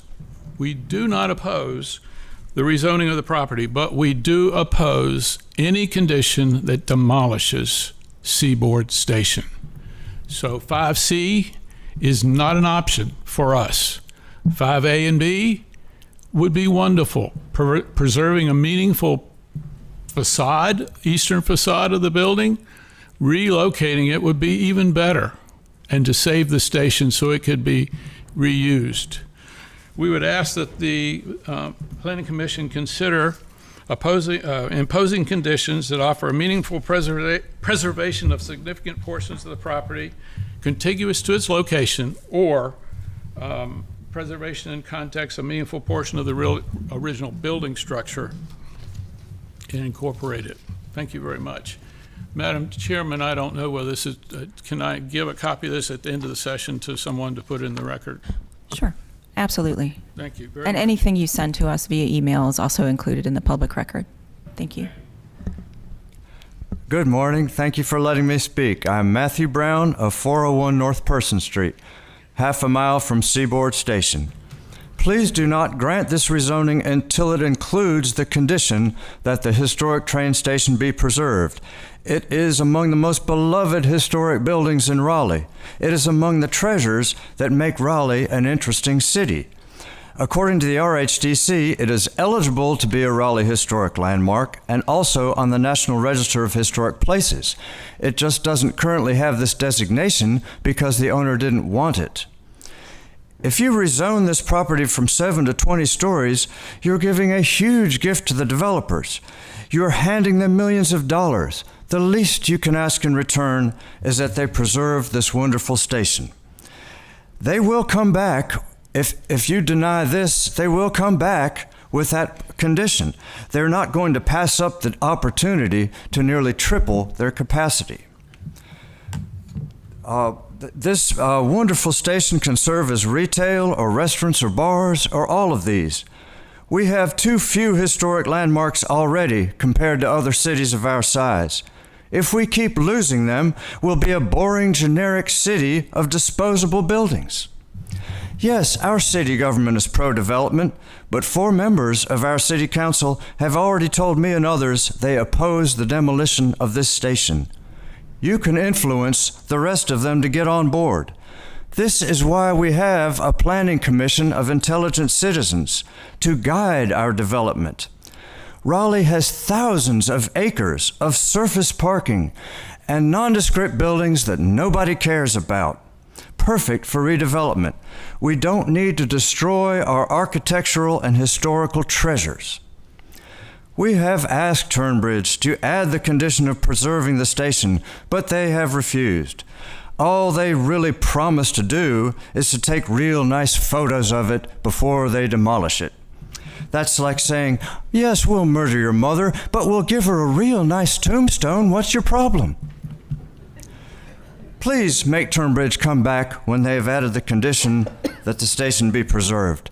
Thank you for caring more about Raleigh's future than the profits of a particular developer. Thank you so much.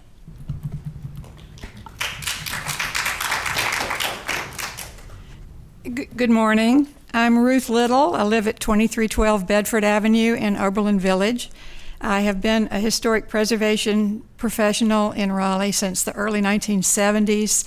I've saved Oakwood from the North-South Expressway through National Register designation, the Second Empire Restaurant before it was a restaurant, early black suburbs in East Raleigh. I'm currently helping to preserve Oberlin Village. The Seaboard Station is the Hope Diamond of this area of North Downtown. If it's torn down, the complex will be just another high-rise anywhere. It should be renamed Anywhere Towers or Bland Hollow. This station gives this section of Raleigh a natural destination. The developers will build, 1 million square feet or more of new construction. Seaboard is but a tiny fraction of that square footage, but each square foot will add priceless value for the public and for the monetary reimbursement of the developers because it will make it a destination for tourists and locals. The character of the station as a station, hopefully it will once again function as a transit station. We keep talking about it being a transit hub. It's already a transit hub with that station and with the railroad tracks. Train stations all over the country are now being rehabbed as community centers. There will be an immense amount of goodwill generated for Turnbridge, for the station complex, if the station is preserved. Let the station be the public plaza that I've heard they're going to provide. The station is already the public plaza, and we'll capitalize on transit access by letting the station once again become a transit station in the future. Thank you very much.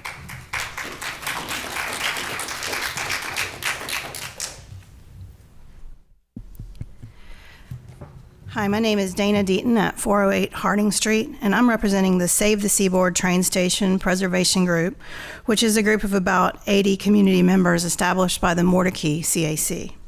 The Seaboard Station District is a well-loved part of our community. Our group has been working together since January with the goal of saving the iconic Seaboard train station. We've met with representatives from Parker Poe and Turnbridge on 5 occasions in both large and small groups, and we've appreciated these conversations and public dialogue. I felt that the developers truly sought input from the community and in turn have presented some thoughtful conditions that will preserve the building and the canopy. However, we are not comfortable supporting the rezoning request with a condition that would allow the building to be completely demolished. We ask specifically that the Planning Commission require removal of Condition 5C while keeping the language which refers to the canopies. We believe that our request is reasonable, and we sent this same request to Turnbridge on May 6th after our last meeting with them. We know this is a difficult request for Turnbridge to promise, and they feel we should trust their proven history with historic sites. However, as long as that condition is worded the way it is, there's still an option for demolishing the building. Members of our group generally do not oppose the rezoning. We all oppose the complete demolition of the Seaboard train station, which we believe to be a valuable historic resource. Thanks. Thank you.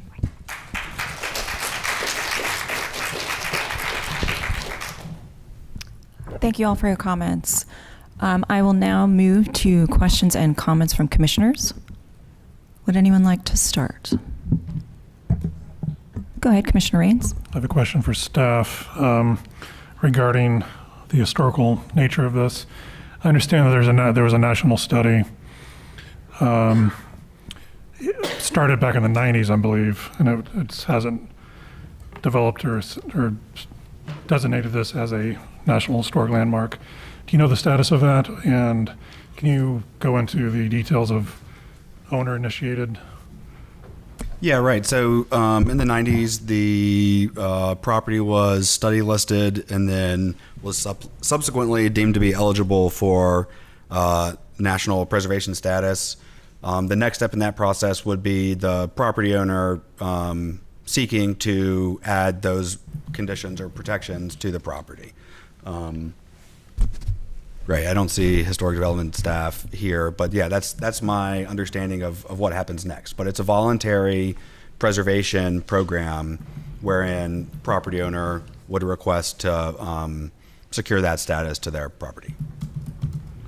All right, and a follow-up question, since that wasn't done by right, excluding the zoning case, the current owner can remove the building as is, right? Yep, that's right. So there's no local or national historic designation of the site or the structure or any piece of it. So under the existing zoning today, the property could be removed and demolished and replaced with 7-story structures. So 7-story apartment, office, mixed-use building.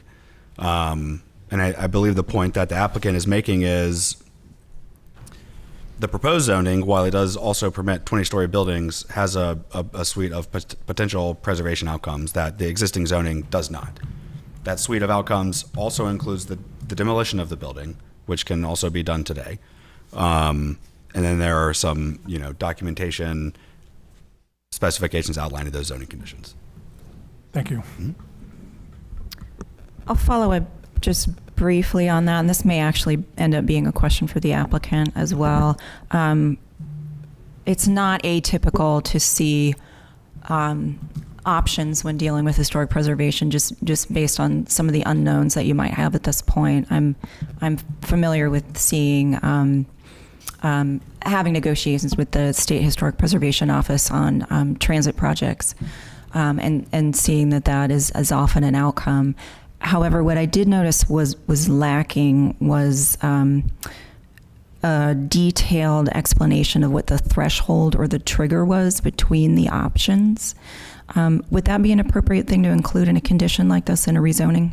I think it could. And you're right that we do see conditions lay out scenarios of various outcomes, but I'll let the applicant speak to specifically what the decision points between those options would be. Excellent, thank you. Thank you, Madam Chair. We had evaluated several different ways to approach this, and all of those options were created from this 6-month, 20-plus meeting with the community members. We could have come today with a complete case without any options whatsoever. There are no protections. But we decided to have those options because when Turnbridge acquired the property in November of 2018 or 2021, the years are getting confused. They also leased the property back to the Logans for 2 to 3 years to allow them to search for a new location. The impetus of this entire sale was that because of the Hoffman development, they needed a new location and additional circulation for their customers. but wanted to be able to stay in operations. And so they wanted to sell to Turnbridge, but be able to remain in place. And so the way that we've structured the options is intentional, that we would do this exploration before filing the first site plan, which may be years in the making because the Logans may stay on the site for 2 years while they locate another location and then build that out wherever that may be, and do all of that exploring. And I think it's easy to think, well, why can't we just do that now, right? Well, the reason is that we don't know at this point what the council will approve, what this commission will recommend and what the council will approve. And those studies take a considerable amount of time and a considerable amount of money. They involve structural engineers, environmental, all sorts of people to get into the buildings and really see what's possible. And so that's an extreme expense in not knowing what this commission and what the council will ultimately approve the right to do in this case. In some situations, it could far outweigh what we could do by right, and so it's difficult to write a trigger in that manner. But what we've done is intentionally given we've kind of bootstrapped ourselves in terms of time to not be able to move forward with the site plan until we complete that work, and then not be able to move forward with the building permit until we actually elect one of those things. As the commission knows, the sequence of development is zoning, and then site plan, and then construction drawings, and then building permit. So a significant amount of time that we're agreeing to delay our construction while we evaluate all of those things.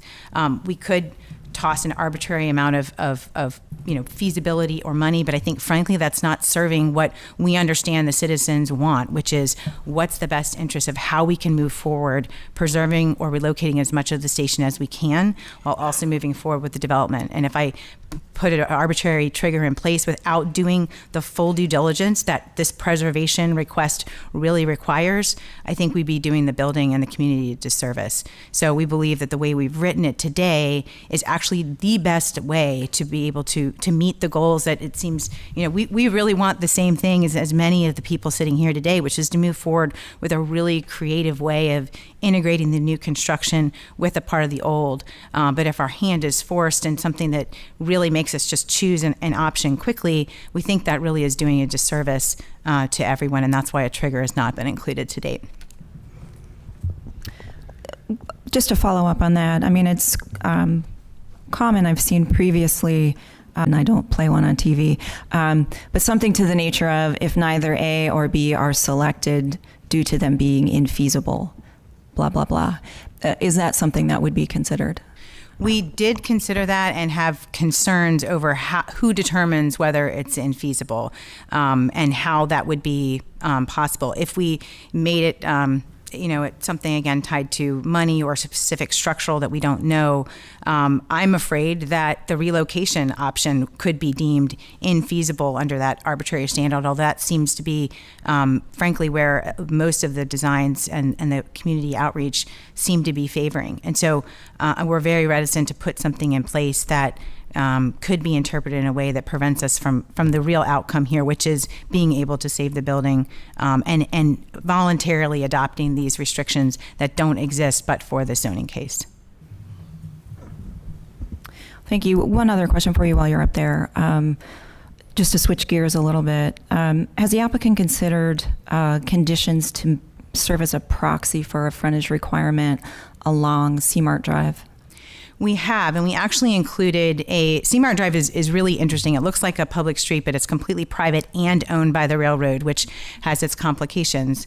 And so we have voluntarily added the sidewalk condition along Seamart to mirror the streetscape treatment that Hoffman has, I believe, already received their site plan approval for across the street. We met with them very, very early in the process to understand what the streetscape could be so that we could adopt a mirrored streetscape and then, of course, work with CSX on what that would look like. And so we have committed to that sidewalk all along Seamart Drive. The only portion where a true frontage would otherwise apply up on the code is that very minor place down on Seaboard Avenue, which is again obstructed by the Duke Energy easement. So for all intents and purposes, the code would provide relief from frontage all over the site, and we're deliberately putting that pedestrian connection back.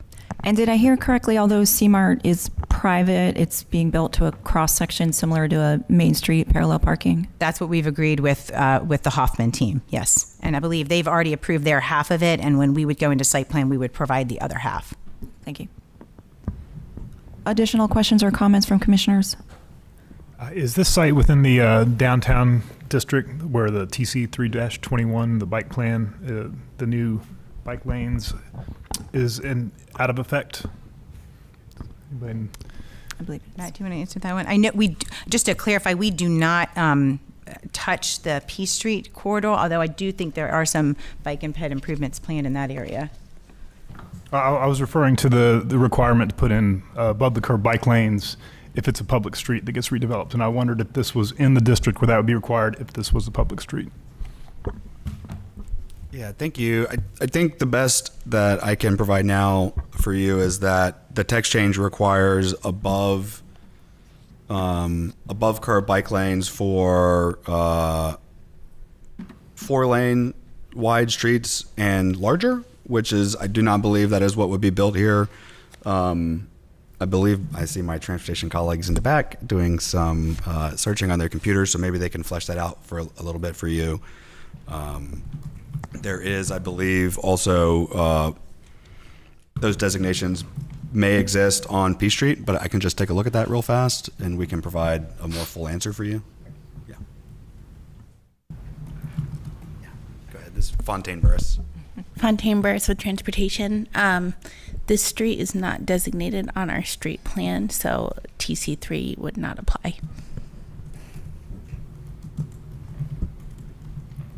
Any additional questions or comments while Matt's looking up the answer to another question?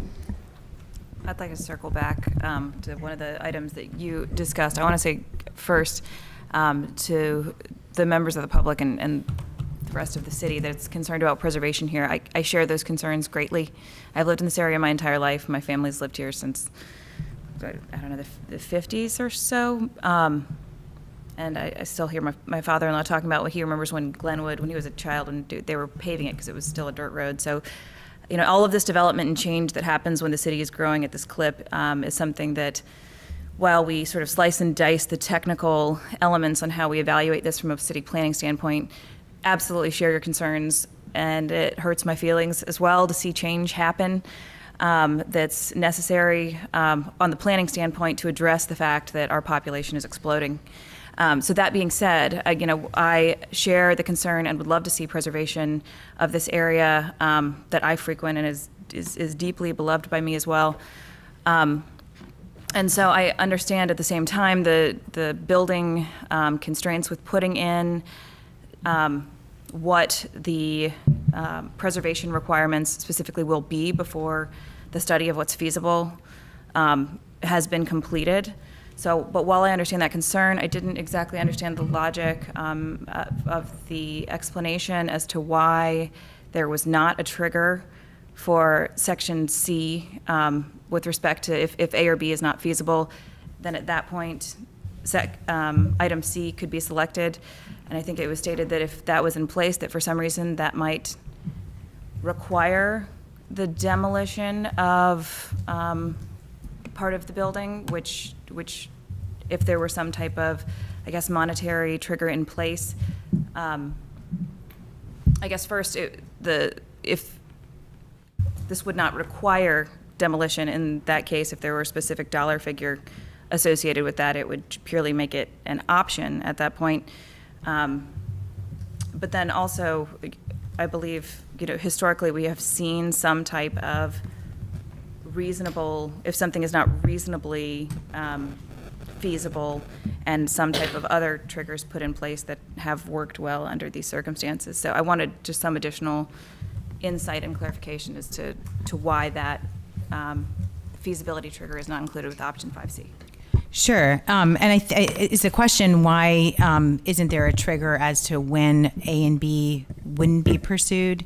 Okay, and that was what I was trying to answer, is that while C doesn't require the demolition, we could go above and beyond what's committed to in 5C. The issue with saying when it will be triggered, drawing this arbitrary line as to when we decide not to pursue A or B, I think will naturally be arbitrary and have a greater tendency to push the decision toward 5C. Whereas if we have the ability to say, can we relocate, and we don't have to tie it to structural feasibility or a dollar amount or a certain thing, that we would be able to squeeze into that the requirements of the relocation or the preservation. And if we miss those triggers, then we're sort of automatically pushing ourselves into 5C. Now 5C would allow us to do the minimum of preserving the 100-foot of the canopy, documenting the existing site with photographs or 3D imaging. And again, that language was taken directly from our voluntary meeting with the RHDC. So these aren't things that we're just inventing and saying we're going to take photographs. These are from the professionals that we met with. And I appreciate Gaston and Dana echoing how professional those meetings have been and their appreciation, because it was a lot of time and investment to create a process that is far and above not only what the site enjoys today, but what the city has approved on other projects in the city. The Rust Bus zoning, for example, was approved at 40 stories, and the only condition on that site, even though it was a contributing structure in the National Depot Historic District, is that they preserve or reuse 1,200 square feet of materials.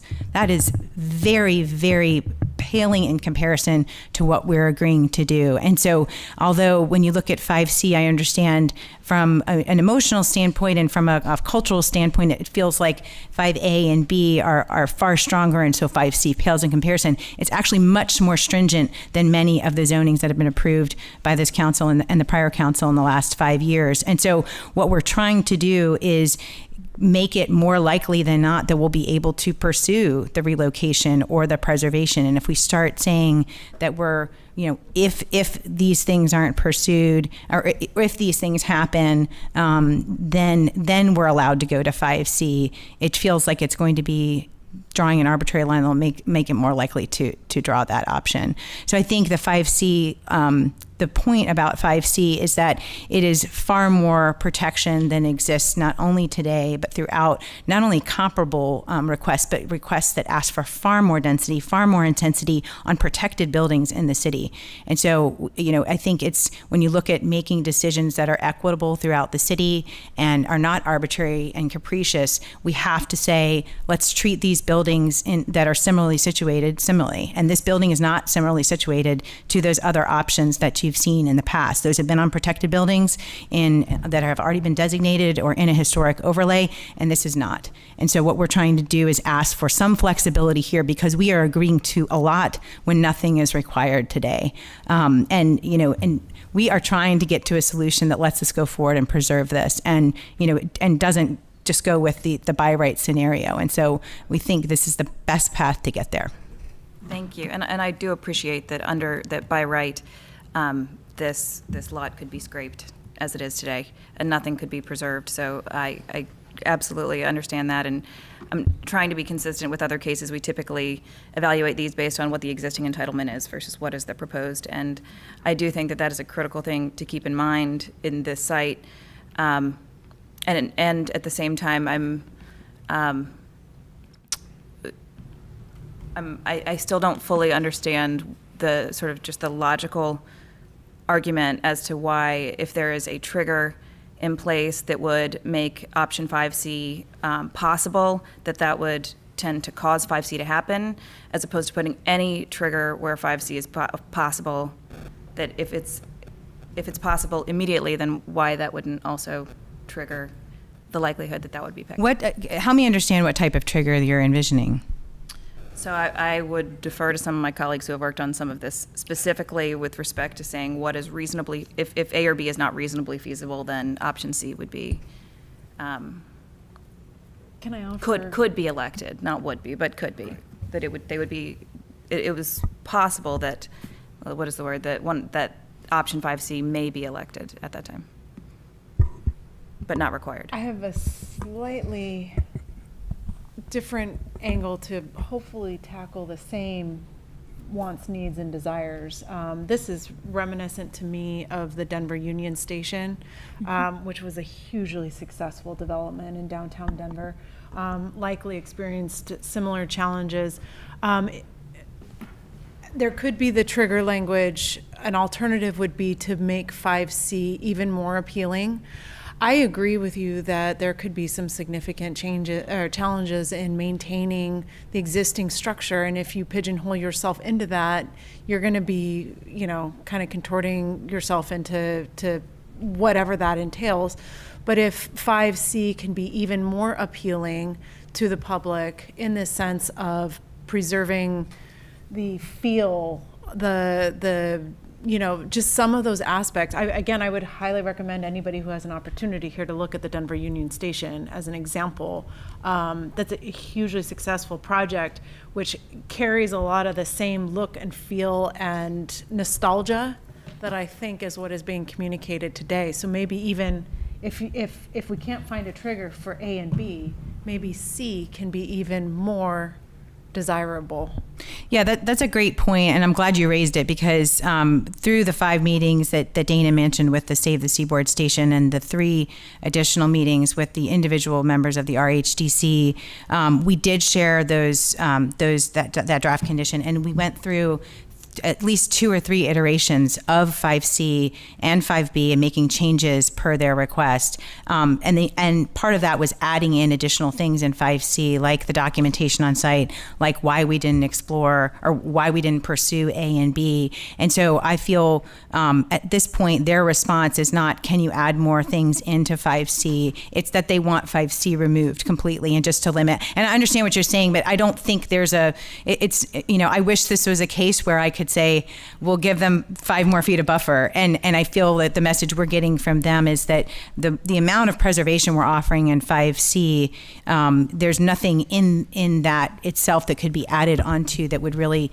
make them feel like this is a suitable, that just really no would. Design aspects of We've shared this with over 2 months ago. We've shared this language, and it's gone through multiple iterations, and that has not been the focus. They really are focusing on wanting to preserve A and B. There's new ideas coming to the table. So I'm not, if there's a standstill because maybe the conversation was exhausted through the existing discussion points, is there something else that's now coming in from a different angle that can provide that same level of what I'm hearing over and over, and I'm trying really hard to listen because I hear the intention of the developer. The developer's not just saying, I'm just going to go and put up, a big glass building.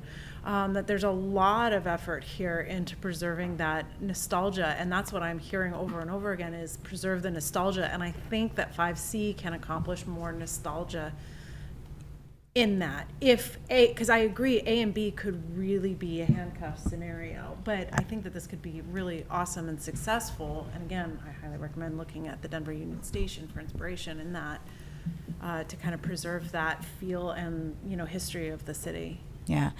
I mean, it's not something that we're ruling out. I can tell you right now, if there was something that was popping out from our conversations, it would already be added like it was in the others. And so that's the difficulty that we have. We're not coming to you with 1 or 2 conditions and asking you to be the clearinghouse for this. We've done the work. We've put the conditions in place.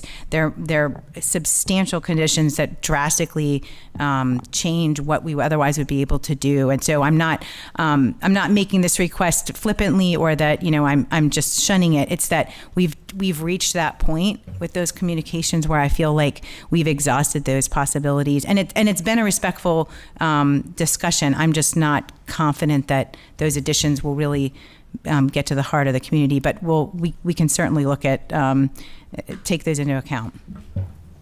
Thank you. Go ahead. Support that. I was going to say I support that too, and thank you, Commissioner Lampman, for that additional alternative if it's not otherwise feasible for some reason.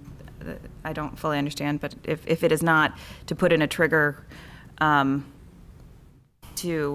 cause section or to trigger when Section 5C is electable, then maybe changing 5C in a way that might address some of the other concerns might be an alternative. And I know that this is, I want to also recognize that the deal team put together for this project has a ton of credibility and does excellent work in preserving the history and the look and the facade while also providing for the density that and the development sort of behind the historical facades that we need. And so there are also, just some fantastic and creative design professionals, and including on the last case when we were looking at what the RHDC recommended in terms of facade materials and that type of thing, if just what other types of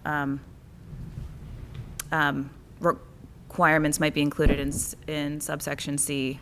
That's a that really might good help point some of those about issues. facade materials, because in the last case we just listened to, that they have nothing to preserve, right? So they are looking at developing in the context of the historic nature of the environment. I think that is something that could be, from a design standpoint, could be added to 5C that maintains that historic feel. Again, I go back to the word nostalgia, but something like that I think can be incorporated into 5C. So what I'm hearing from the group is a relative consensus, the desire to have some stronger understanding of the preservation condition number 5. So without objection, I'd like to defer the item to our June 14th meeting. May I say something, please? I've been trying to... Oh, I'm sorry. I didn't see your hand, Commissioner. This one feels, it makes me a little sad. I was shocked to find out that the station wasn't on the register and didn't have any protections currently. The way it's set up, it almost feels like an ultimatum, because it's not protected now. It can be torn down. But if we approve the rezoning, then it has these protections built in, maybe. So it's like, I hate that. I don't want to see the building go away.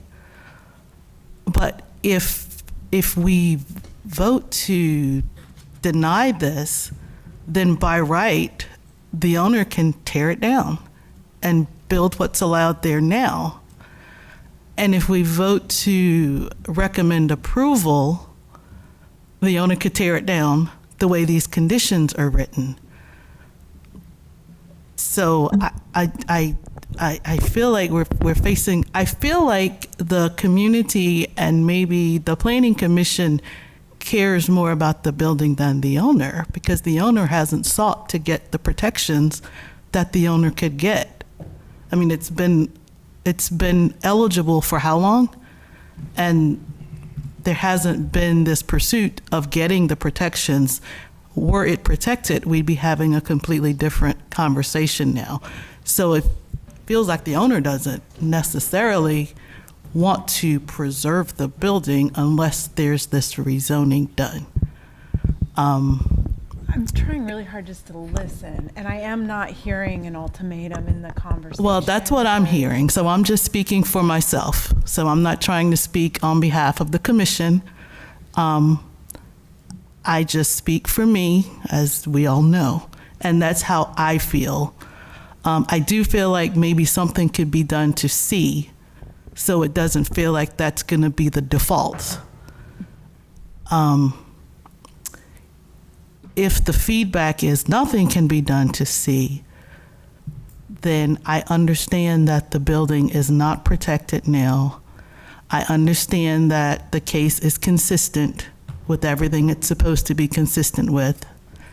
I understand my role as a planning commissioner, as I'm often reminded of, but I also sometimes just make a vote to make a statement. And if I feel like I'm given an ultimatum, then that's what I'm going to do here.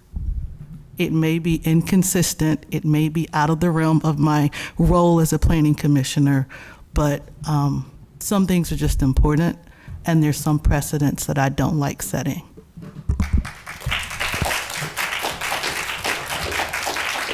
Thank you for your comments. Ms. Chair, if I could just respond to that just very briefly. Ms. Bennett, we are not intending to make an ultimatum here. We're simply stating the two alternatives that exist today and the request that we're seeking. And just to clarify, the Logans have owned this property for over a decade, I believe, and were approached about that designation and declined to make that. So this new owner has only owned the property for 6 months and immediately engaged the community in understanding what was important and has committed to these requirements that they wouldn't have committed to if they didn't care about the building. I respect your opinion, but I don't want you to feel that this is an ultimatum. It's simply two options that the city can choose as to how this property is developed. And we're here in good faith to try to make sure that we honor what the community has asked us to do. And that's how 5C, that's how the Condition 5 came into existence. So I appreciate and respect your comments and your opinion, but want to make sure it's clear to the commission. We're trying to do our best here to carve a path that works for everyone. So I'm still hearing that there's a desire for preservation and perhaps working on Condition 5 might be the avenue, correct? Okay. Sorry, I know you're trying to move on. I agree that we need to defer it, but since the new text changed, the applicant only has one shot at the conditions. I have a list of other things that I'd like to just get out there so that it's there. And I agree. And my understanding from some folks on council is they also agree. I think we need to just go back and look at 5. So I'm totally in agreement with that. And let's try to find something there. But that obviously is the white elephant in the room, or whatever that saying is. But there's some smaller details that, again, I want to be consistent on that we've been trying to do at the Planning Commission, and whatever it is the applicant. We had this conversation at the last Planning Commission meeting, and I promised some of my fellow commissioners that I would not bring this up because I feel like I'm beating my head into a brick wall. But in the spirit of Miss Bennett, as she's been my mentor for a while here on the PC, is there a consideration for affordable housing? We just had the conversation about where affordable housing is occurring, where it should occur, where it is in the city, and this is in downtown, it's in DX, it's walkable. This is the stuff we're talking about. Was there a consideration for some pro offering on affordable housing? That was something that came up in the meetings, but the overwhelming response of the community was encouraging us to pursue preservation and focusing our efforts on that. And so that's what we did to respond to the community. So no. We did evaluate it, and we pursued what was important to the community based on the feedback that we got.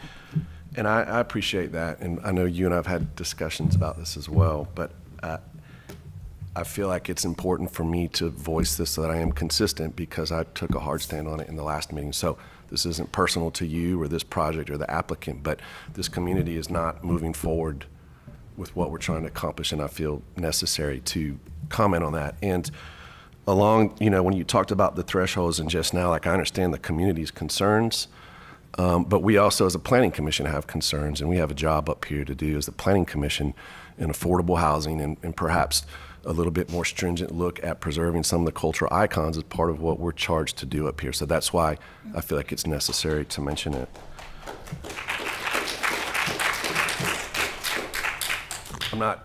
I appreciate the applause. I'm not saying that we need to preserve it. I think there's still an option that it goes away, but I appreciate the applicant has gone above and beyond with these options and more than what's required. So I appreciate all that. So I also appreciate the applause, but we could still end up in a scenario where option C occurs, and that's okay. I'm in support of that.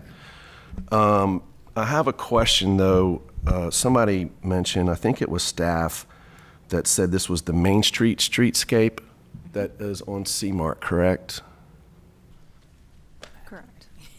Yeah, so that was the applicant. I think what they represented was C-Mart Drive. It's private, so the plan for the adjacent development shown here, the Hoffman development that was outlined in their presentation, they're going to construct Main Street here, and that the applicants of the rezoning request today are going to mirror that on this side. So what is that, just quickly, what does that cross? Let me just tell you what I'm getting at. The condition says a minimum of 5 feet. If we're going to create a Main Street, so again, I'm trying to be consistent, thinking about the urban fabric, what's occurring on the ground plane. If we're building a Main Street, that's more than a 5-foot sidewalk, correct? Mm-hmm. So I'd like the applicant to consider revising that condition, if that's what they're going to build, to put some protection in there that, because it is a private drive, that that they're going to build the Main Street. So if they're planning to do that, I don't know why that's not in there. That's my question on that. The other one is the renderings showed, and I totally understand we're very early on in the process, and this is, for the public, this is why a lot of times applicants are a little hesitant to show renderings, because they're very early on in the process. It could look different. But I'm curious, again, just trying to be consistent about the urban fabric and what's happening at the ground plane. The rendering showed the deck completely wrapped or shrouded with just generic blocks. And if that's the intent, then the condition that says when a parking structure facade is adjacent, we shall limit views into the structure. So I'm curious if the applicant is intending to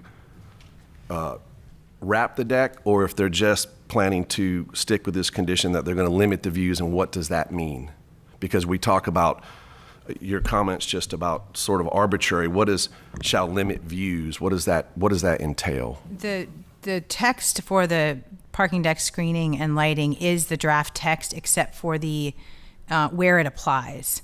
So because C-Mart is private, the way that the draft text, and I understand it would apply to public right away, it wouldn't apply there. And so we've applied it to both the C-Mart facade and the right-of-way facade. So it's just the screening, it's not wrapping it, because the renderings show it wrapped, which obviously would be preferred if you have the distance. I understand the property dimensions and limitations, but the rendering shows it wrapped, and I think that's a great solution. So I'm just asking if you'd be willing to take a look at that for the next time. And on the C-Mart side? That's right. On the private drive. Yep. I do want to, sorry, I just need to get these out, Chair Fox. I do want to commend y'all on the public space, because again, that's something that I know Commissioner Raines, Commissioner Daltell, and myself have talked about on a lot of these areas of trying to create urban public space. So I want to thank the applicant for providing that. That's it. We hear that can't be done, but here's a situation where they're doing it. So I want to say thank you to that. I think that's important, and I'm glad we're setting a precedent, hopefully, with this project. The last question I have, and it just again came up on the last case, or one of the previous cases, would the applicant consider including a condition about the materials at the streetscape? Because again, I feel like we've been told that's really hard to do sort of legally through the conditions, but if we're determining now that can occur and make sense, then again, I think along C-Mart Drive and what the public has experienced, I think we have an opportunity to sort of set the bar here. And so I'm just asking if the applicant would be willing to consider a condition along those lines. The materials in the building or the materials in the streetscape? The facade of the building at the streetscape level. We talk about this on a lot of projects in DX.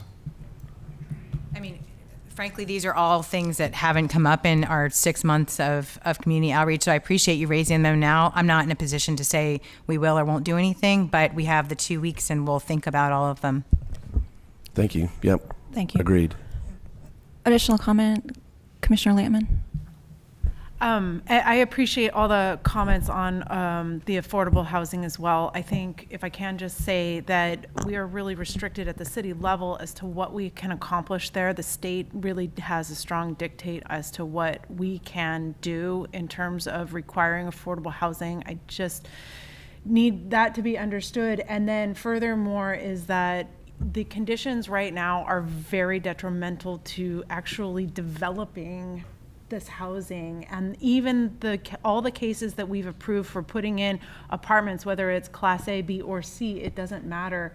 A lot of those projects are frozen, and when our people are posting that we're approving left and right, we have to see the actual product be delivered to the market, and that is a burden that the developer also has to bear based on these current market conditions.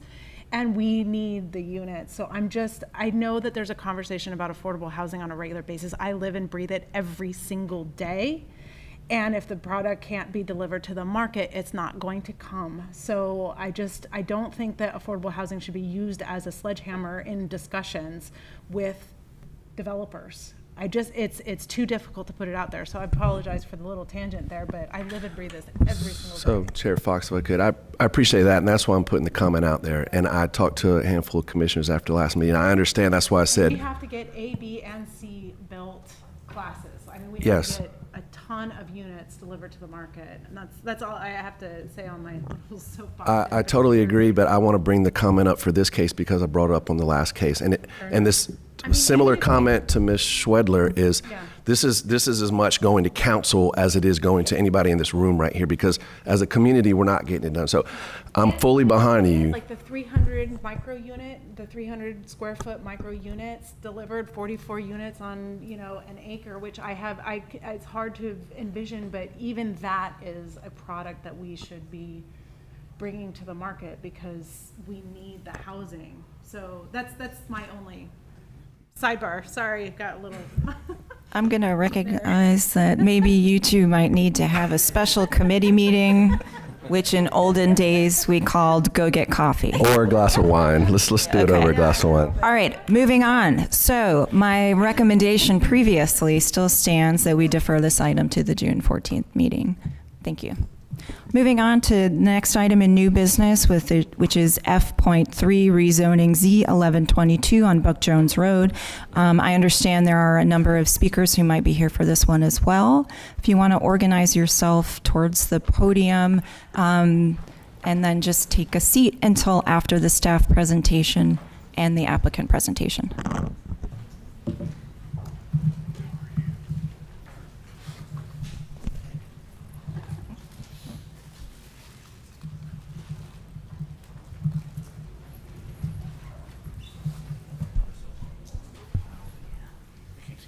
Thank you, Chair Fox and members of the Planning Commission. So this is Z1122, a request to rezone the property located at 517 Buck Jones Road.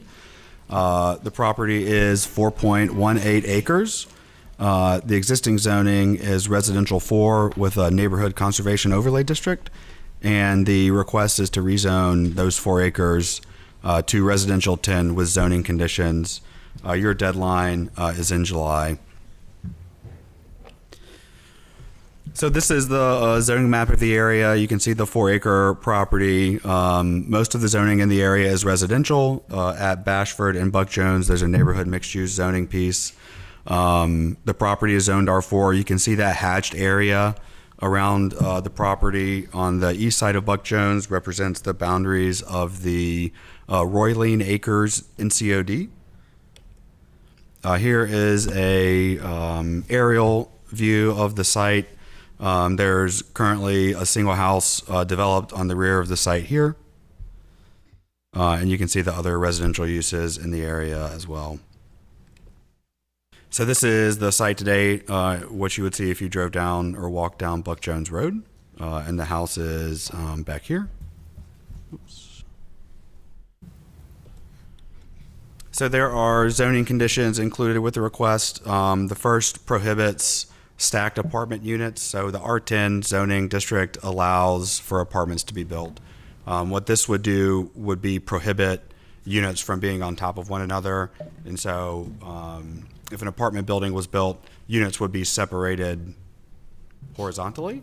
So it would probably appear more like a townhouse structure.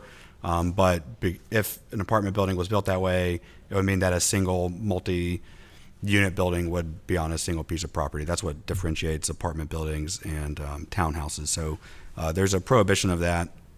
Some conditions regarding stormwater impacts. So each building will have a rainwater harvesting system of at least 300 gallons. There will be no fewer than 30 planter boxes built on the site with 24 square foot size each. There's some additional analysis will be done for the Brook Hill apartments that are south of the site.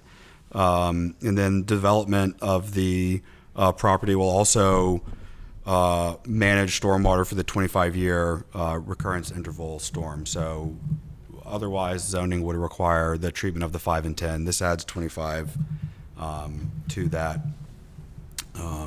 development requirement. So Under existing zoning today, we anticipate that 8 units could be built on the property.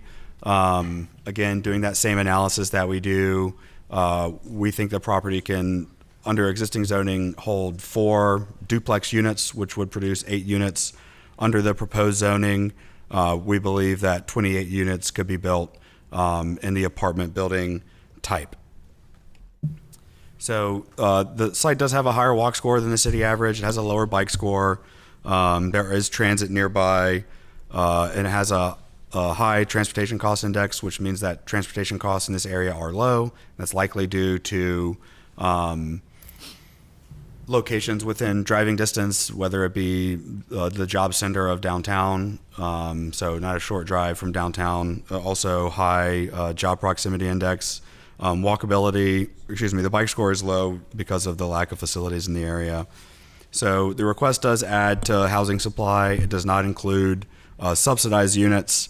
The request would permit the full range of housing types, which are not permitted today. It would allow for smaller units and smaller lots. And again, it's within walking distance of transit. So it has a higher demographic. The census tract has a higher demographic index compared to the city at large. It has a higher low-income population compared to the city at large, and it has a higher population of residents with less than a high school education. So the demographic index here is higher compared to the city average.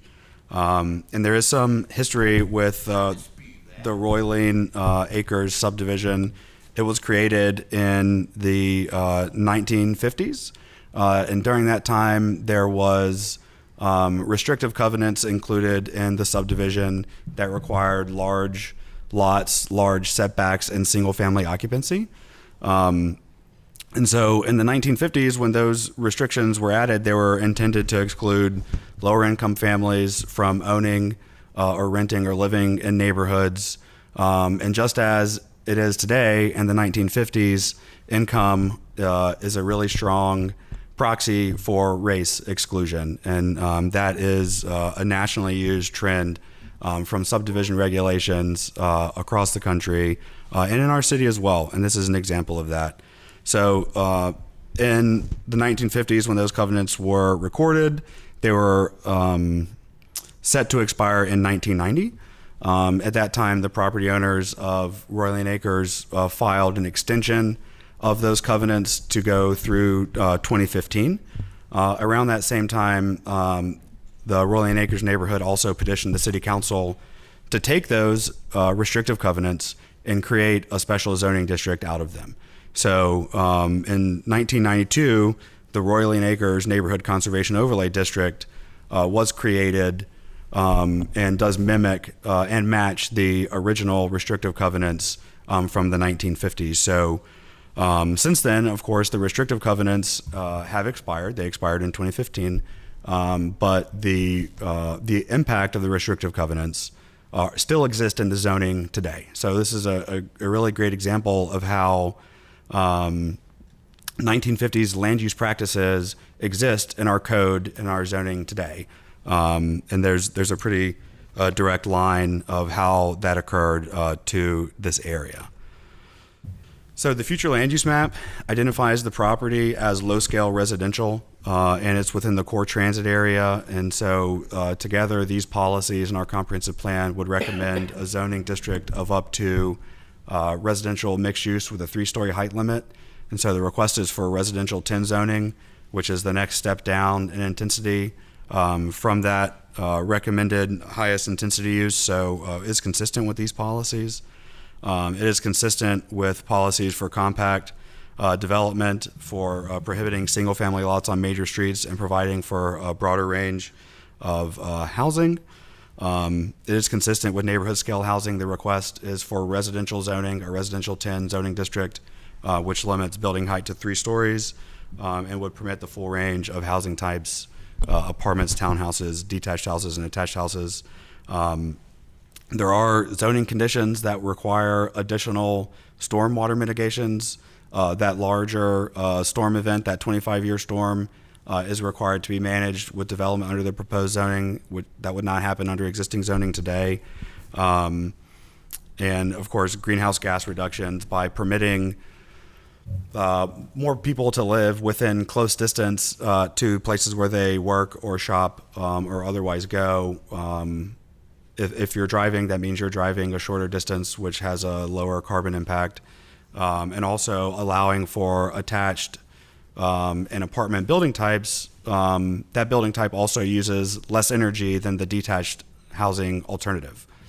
So families or residents or households in apartments or attached building types on a per capita basis use less energy and produce less carbon emissions. So it isn't consistent with the UD 1.1 protecting neighborhood identity, which is a policy in the comprehensive plan that recommends the use of the neighborhood conservation overlay zoning tool to keep an area looking the same that it did when it was created before. So by minimizing and limiting aesthetic and built change, the NCODs accomplish that by putting more stringent zoning regulations in place. And in this case, what the Neighborhood Conservation Overlay District does is it takes the restrictive covenants that were written in 1950 and applies them to local zoning laws, and they still have that same impact today.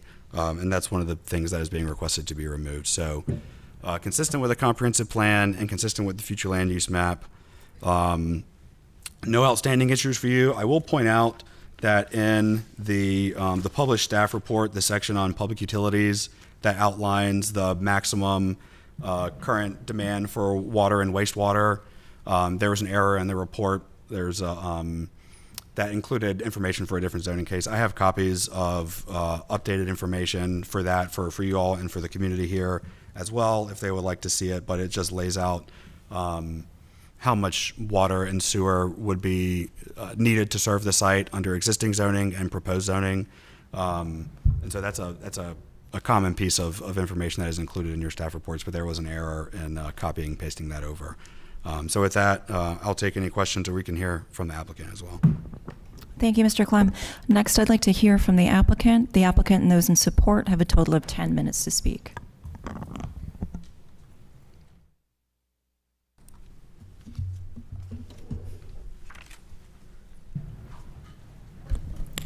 Thank you, Molly Stewart. I'm here today with Charles Santos of Builder B Properties, the applicant, as well as Brian Harris, the project engineering consultant, in case we have questions for them. We have been in touch with many neighbors throughout this process, so we know there will be many topics discussed today, including stormwater, the removal of the NCOD, and the potential for nuisances and liabilities based on the additional residences proposed here. In order to limit my comments here, I'll note that if there are questions on these topics, I do have some helpful slides available, including to illustrate the concerns we've heard regarding flooding at the Brook Hill townhouses nearby, as well as how lakes and ponds are treated in subdivisions throughout the city of Raleigh. So I'll start with a little bit of background. You saw that there is one existing house on the site. That house was built in 1965 and recently renovated by Mr. Santos. Once he completed renovations, he has moved into that house and intends to stay and remain on the property. This request, to move on to the engagement that was undertaken, this request is a modest one and not triggering any of the significance factors that would have required a second neighborhood meeting. However, based on the level of interest in our first neighborhood meeting, we went ahead and held a second neighborhood meeting on the property in person, and we had approximately 65 neighbors attend that meeting. So we had another chance to discuss those concerns further. One of the concerns that we heard in both meetings was about the request to move the NCOD. And on your screen, there are two versions of those restrictions that you heard about, those existing in the NCOD itself, as well as the 1954 restrictive covenants. When we bring a new zoning to the city, if there's no change, for example, to the underlying zoning district, staff still evaluates that zoning district anew, as if we're proposing it fresh and that it has not been on the site for a long time. The same is true for zoning conditions. If, for example, there are 10 zoning conditions on a property and we seek to only change one of them, all 10 zoning conditions are reviewed anew for consistency with today's plans and policies. In this case, if we were to look anew at the NCOD restrictions, those would include a 100-foot minimum lot width, which today would only be applied to in the city in the R1 district. And that's a district that is mapped in turn within areas designated for rural residential in the comprehensive plan. Even within that R1 district, which embodies the city's most rural residential character, the front setbacks there would be 20 feet, not the 50 feet required under this NCOD. So in short, nothing in the city's plans or policies would apply these extraordinarily rural standards anew, really anywhere in the city, much less within a core transit area. If these requirements did suit the needs or then current trends when first adopted by the HOA in 1954, over the course of 70 years, the city and this area have changed greatly. If the property were to develop under the existing zoning today, in this location and on the large lots required, Mr. Santos would have to bring fewer, more expensive homes to market. 8 homes would replace the approximately 32 anticipated, and each home would cost approximately 3 times the anticipated sale price of the proposed townhomes. I'd like to move to the question of stormwater, and I'll skip some slides here that we can come back to. And this is the slide you saw from staff. So we met multiple times with Chris Bass and Dresden Hasala of Partners for Environmental Justice and negotiated with them in good faith. They proposed to us a menu of possible zoning conditions, and Mr. Santos worked with his engineer to make many of those conditions work, and you see those in the conditions offered here. As Mr. Clem has described these in great detail, I won't repeat those here. So in summary, this project already has its first resident in the applicant himself. And as a new neighbor, he has exceeded requirements to reach out to the neighbors and meet them in person, as well as to workshop a set of stormwater controls exceeding code requirements with Partners for Environmental Justice. We thank you for considering our request to build a much-needed housing type within the core transit area in accordance with the comprehensive plan, and I'd like to reserve any remaining time to respond to concerns.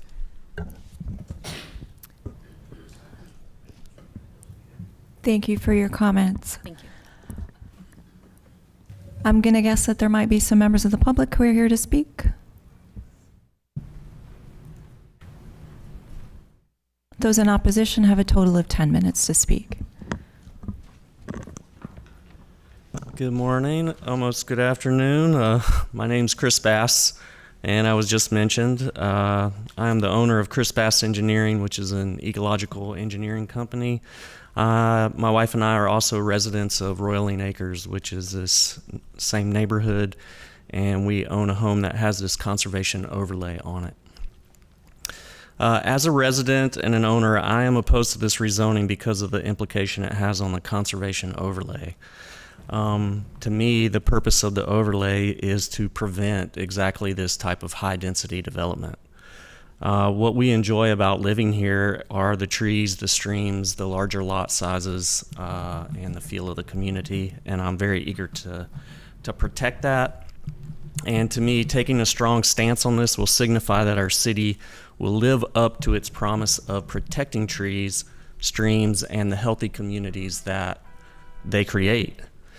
As a stormwater professional, I still remain concerned about the potential stormwater impacts, really, of any high-density development in this watershed. The stream that's directly adjacent to this parcel drains right down and through the middle of the Brook Hill Apartments. This is an area of Raleigh which is the very first to flood. I have personally witnessed these apartments with water in the dwellings and people struggling to protect their belongings after rainstorms. I participated in meetings with this developer, and I'm sort of the one who wrote some of these things. They have agreed to a variety of additional conditions, and I'm happy that they have agreed to some of them. However, there are several that they did not agree to, and to me, it's just not quite enough to protect against the potential impacts.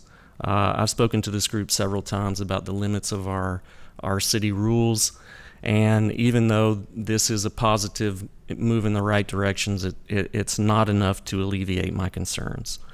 To me, it feels almost irresponsible to give what I consider to be special permission for a very high-priced housing community that could potentially increase flooding for a rental community that's downstream.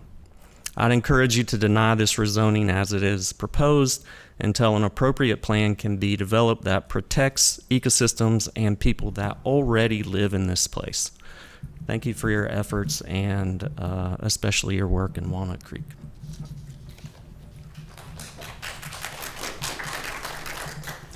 Hi, I'm Ann Craighead, 508 South Lakeside Drive. I'd like to highlight some of the reasons, numerous reasons we're opposed to this rezoning. Despite the staff's report, which falsely stated that the NCOD from Raleigh Acres creates economic and racial exclusivity, the statistics cited by staff in their report contradict their argument that the current NCOD is racially exclusive, with a demographic index of 49% compared to the 36% of Raleigh as a whole. Our subdivision and the whole area is one of the most racially diverse areas in Raleigh. Raleigh Acres is already economically and racially diverse. The proposed townhomes starting, and let me tell you this, the developer, the attorney, and Mr. Clem all call this affordable, starting at $625,000. It far exceeds any of the single family homes surrounding it or in my subdivision. It's an astronomical price. Furthermore, we view the proposed removal of the NCOD as revocation of the city's agreement to preserve this unique neighborhood. It would welcome gentrification in our area. We're a working class area. People who live here and around us sometimes are paycheck to paycheck. You will roll in gentrification with people who are already struggling to stay in their homes and pay their taxes or rent an apartment. The City Council recently voted and approved the missing middle, inclusive of Section 23, which inserted a new article which states that in frequent transit areas, which this property lies, where regulation conflicts with the regulation of the NCOD regulation shall control. Mr. Clem omitted this from his staff report as an inconsistency. Finally, I would like to quote Councilman Cox in a recent statement he made concerning affordable housing and the shortage of housing. The Planning Commission has stated 2.2 people live per household. If you times that by 65,000 units that City Council has already approved through rezoning, you'll find this exceeds any demand. In the last 5 years, there has been enough land rezoned to allow construction of new units that will easily house the growing population for the next 20 years. Excessive rezoning drives up the price of land and housing costs, and thus negatively affects affordable housing, especially in areas like ours. So please preserve this affordable housing area. We need it. We can't live anywhere else. Thank you. Good morning, if it is still morning, Planning Commission. I live at 652 South Lakeside Drive in Raleigh Acres, and I am also a member of the Stop R10 Task Force. I am in opposition of this proposal today and want to bring your attention for reasons to oppose this proposal on environmental grounds. Due to extreme slopes on the property and to characteristics of the soils, 517 Buck Jones Road is not suitable for major development, which is why it was never developed beyond the existing home. The majority of the lot has between 15 to 25% slopes and leads down to a stream that flows directly into a waterway classified as a 303D impairment by the EPA. The amount of land manipulation that would be needed to turn this lot into the proposed development would already put damaged waterways further at risk, going against Raleigh's Environmental Protection Actions EP 4.2 and 4.5 floodplain conservation and watercourse protection, and would destroy unique topography contours, going against Action EP 3.11 protection for steep slopes. Secondly, as Mr. Bass mentioned, the stormwater conditions listed are still insufficient to mitigate the frequent and severe flooding within and behind the neighborhood. Additionally, the property is currently covered in a mature forest, most of which will be cut down for this development. The stormwater concessions offered by the developer could in no way offset the water removal and storage that these trees provide. We ask that you reject the rezoning proposal based on the environmental concerns raised, or at the very least, require significant studies regarding feasibility and environmental impact to nearby homes, the already impaired adjacent stream, and the watershed at large before taking action to approve or alternatively consider other options for the land that would maintain the natural landscape, providing benefit to the public and the environment while being consistent with numerous policies within the comprehensive plan. Thank you for your time.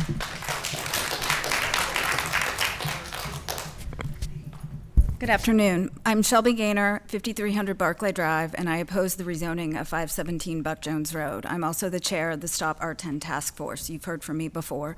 I stand here today to represent the residents of Roylene Acres who oppose this rezoning, and I ask those to stand who are here. I've sent you copies of the petitions that we've signed with 227 signatures from Raleigh, across Raleigh, and that includes 85% of the homes in the Roylene Acres NCOD. It also was voted 40 with 2 abstentions at the West Raleigh CAC. There are numerous reasons this case should be denied. There is not enough time to go through. I have 1 minute and 20 seconds yet. There were also significant shortcomings in the application and inconsistencies in the staff report, including errors, some of which you've already heard. That was just released on Thursday. The public portal was closed. This is the only opportunity with 10 minutes for us to refute and correct the inaccuracies and inconsistencies in that case. So I have a document here that covers much of that for your reference.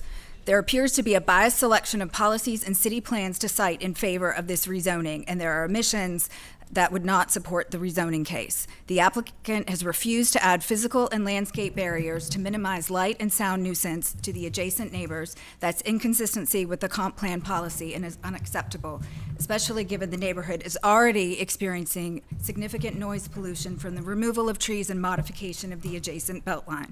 But what is most absent from the rezoning application and staff report is evidence and guarantee that it will deliver affordable, transit-accessible housing. What we do know is that the townhomes are $625 and well above the current values, and that the rezoning is being considered prematurely. It is based on the unfunded and unfinalized BRT station location that brings this property into the outermost edge of the core frequent transit area determined by the unapproved TOD. Thank you for your comments. Would you like to just finish your thought without objection? Well, I just have to say, I ask that you vote against this. If you can't do that now, take time, defer to review all of the inaccuracies and the inconsistencies in the staff report in the application. And should you go forward, I ask that you consider additional conditions be added that cover the current residents, provide for the environment, and also ensure that this will not be used for short-term rental for the South Hills Mall Entertainment Center. This is not a sufficient amount of time. This is a broken process. Thank you for your time. Don't be ashamed of yourself. I don't care. They need to be told. Thank you all for your comments. I do want to acknowledge when you send emails, we do all read those, and those are actually part of the public record as well. We do spend our own time sitting through and reading all of those emails, so I don't want you to feel like you were cut short. I do want to acknowledge there was another person in line to speak, but the time had been cut short. Per our bylaws, we can have a 2/3 majority vote to approve additional time for speakers. I'd like to make a motion to allow an additional 2 minutes for this final speaker. And I have a second from Commissioner Otwell. By show of hands, those in support? Okay.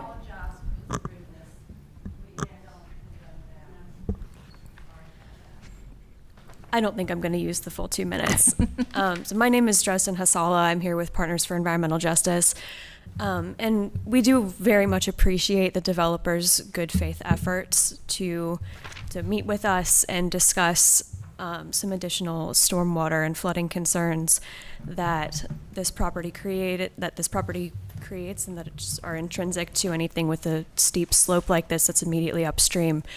A lot of the residents of this community have already brought up the points that I was going to make, but just to reiterate, this site is located immediately upstream from some of the most flood vulnerable, low income apartments that are in the entire city.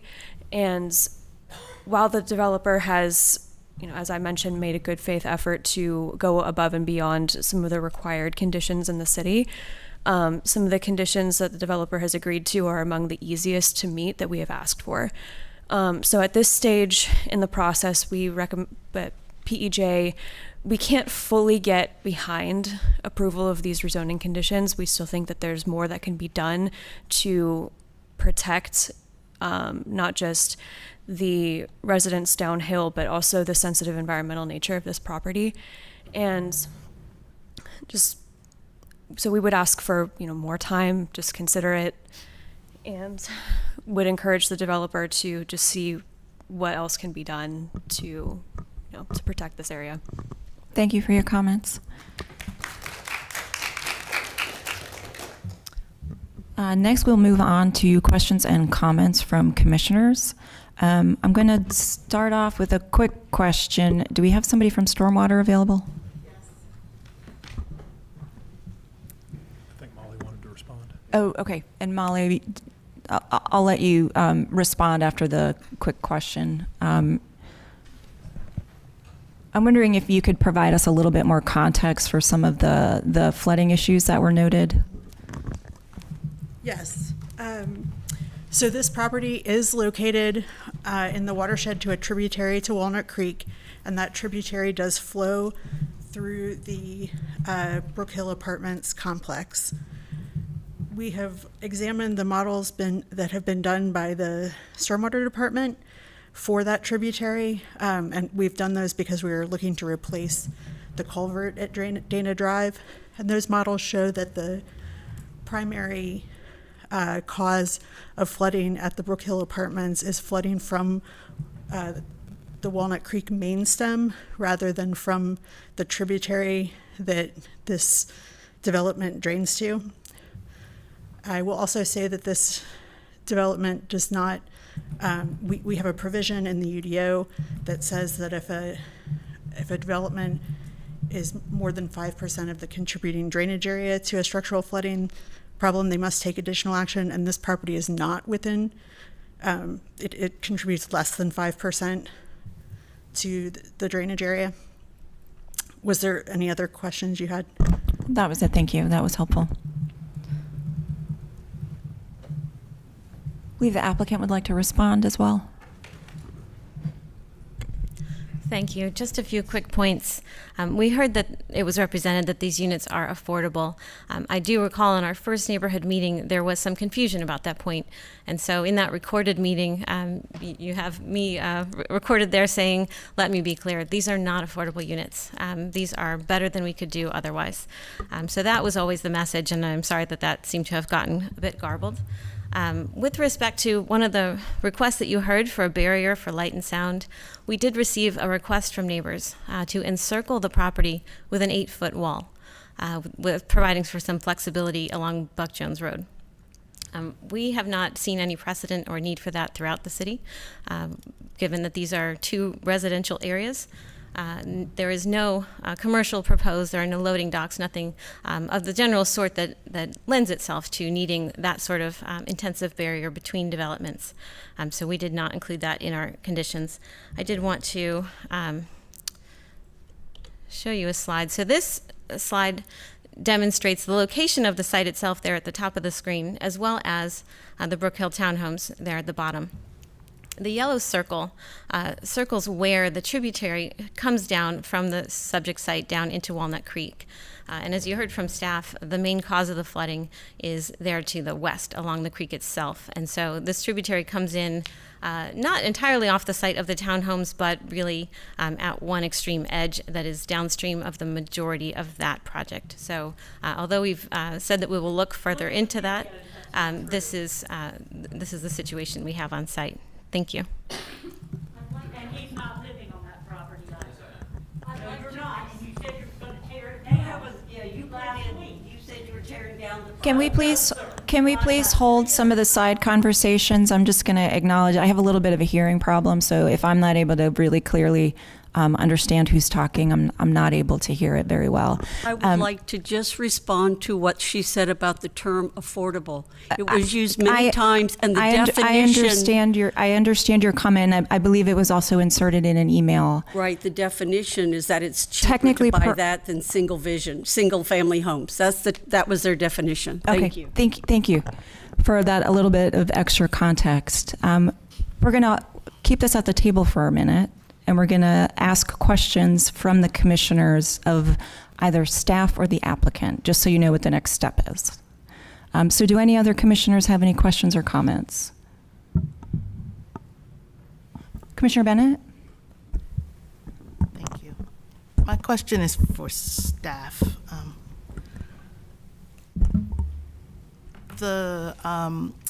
One of the speakers mentioned the missing middle text change and the provision that if there is an inconsistency, then the NCOD rules. I'm not sure what we're supposed to do with that here because we have an NCOD. Yeah, sure. So what the Missing Middle 2.0 text change does is, so that is regarding development regulation, right? So there are several levels of development regulation. There's the base zoning that says what you can and can't build.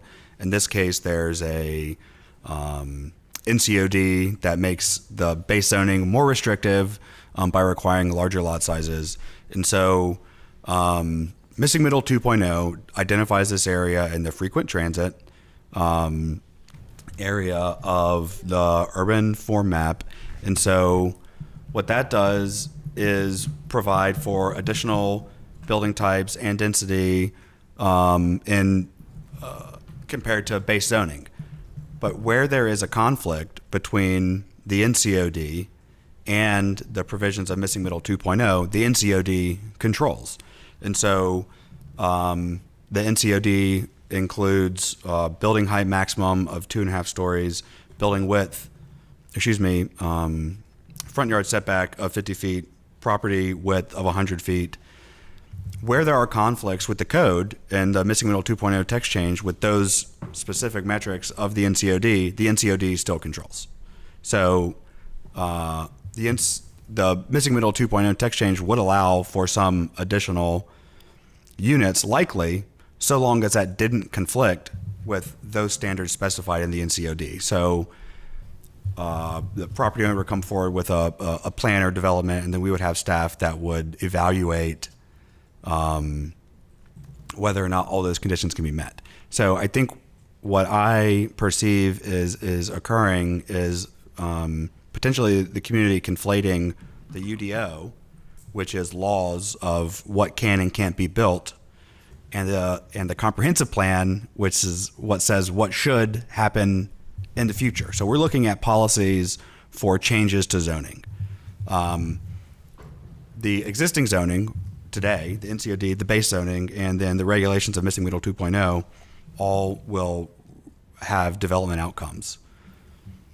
The comprehensive plan is recommending that more intense housing uses go in this area as well. More missing middle housing types, more apartments, townhouses, and condos. So those are two types of separate things. One, there's the standards for development, and then there's what the comprehensive plan envisions for development in the future. And that's kind of where we are. Does that make sense? Yes. Did you have a follow-up question?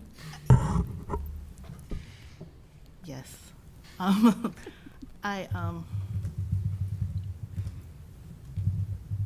This kind of, my laptop and this mic are getting on my nerves, kind of harkens back to a comment I made on the first case. I certainly understand the intent and the consequences of NCODs. It's what I do. I certainly understand that. I think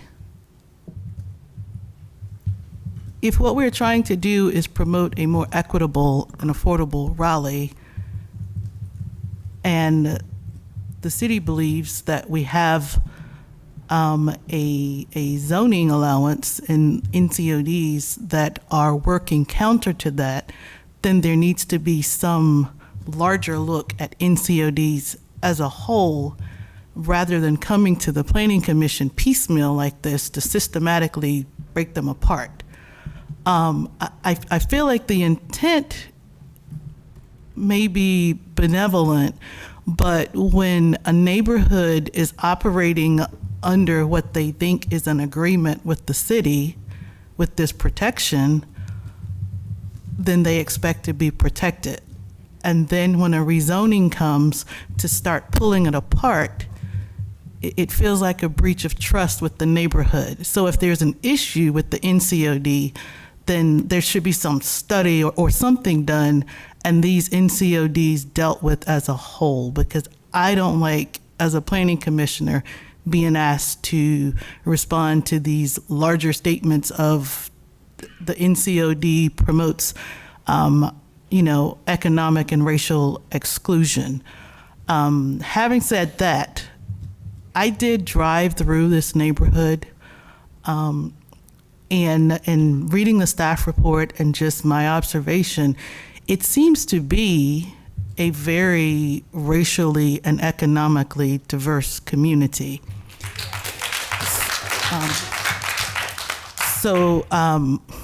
Along the lines of what I said with the same case, it feels like where we're trying to put these policies to promote what are good things, we're doing it in areas that are already doing it. So it feels like if this area is already racially and economically diverse, and we put in $600,000 homes, what are we doing to we're gonna drive up the values in the neighborhood, and we're gonna see some of that diversity disappear. It feels like where we need to be putting the diversity is not here. And so I feel like we have the NCOD on one hand saying that they promote economic and racial exclusion, which many do, but we're not seeing that played out in this community. And we're trying to fix something here that doesn't seem to be broken.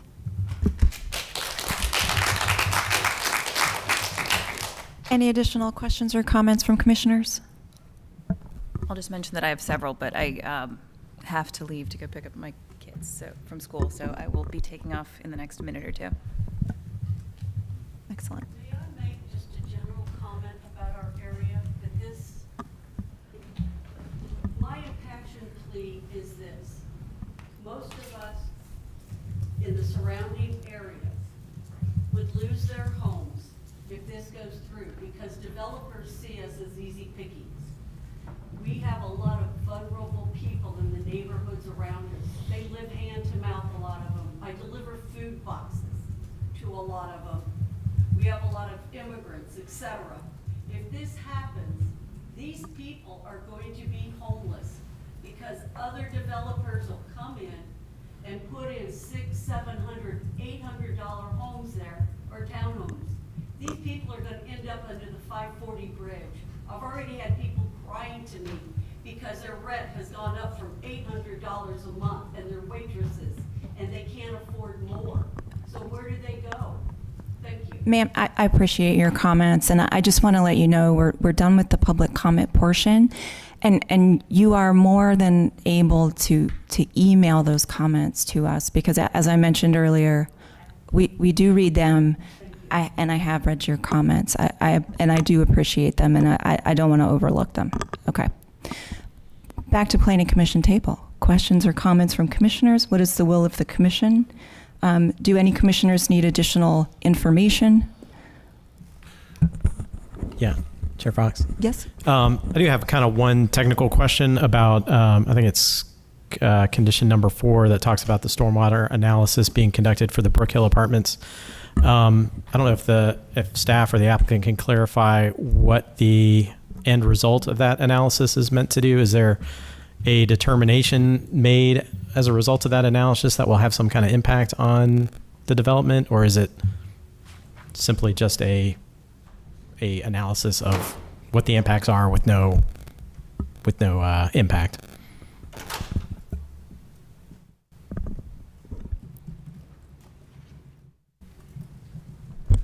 My name's John Harris. I'm a professional engineer. I've been designing subdivisions since 1971. Not my first day.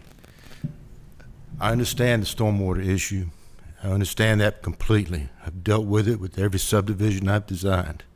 One of the best things that we've done in the recent years is to limit the runoff of water. Could you stay just for a moment? I'm sorry to interrupt you. It was a question for staff. Are you one of the members of staff? I wanted to. Or the applicant team? I'm sorry if I've spoken out of turn. I just wanted to jump in and answer that question because we're going above and beyond the city requirements. That's great. To clarify, Mr. Harris is with the applicant team. Great. Thank you. Sorry. Okay. Please go ahead and answer if this is answering directly the question from Commissioner Dattell. One of the things we've done with the government is to limit the amount of runoff. We have SCMs, stormwater control measures, put in place. We do that for every development we do, whether it's a site plan or a subdivision. We're controlling not only the amount of stormwater that runs off the site, but the quality of the stormwater that runs off the site. We were asked by Chris Bass to go above and beyond, and we said, sure, we'll do that. So we're gonna do our best to work with Chris and make sure that we don't contribute any more than we have to that flooding situation. If there's any specific questions that I can answer, please ask away. While you're up here, I'm going to ask you a question, sir.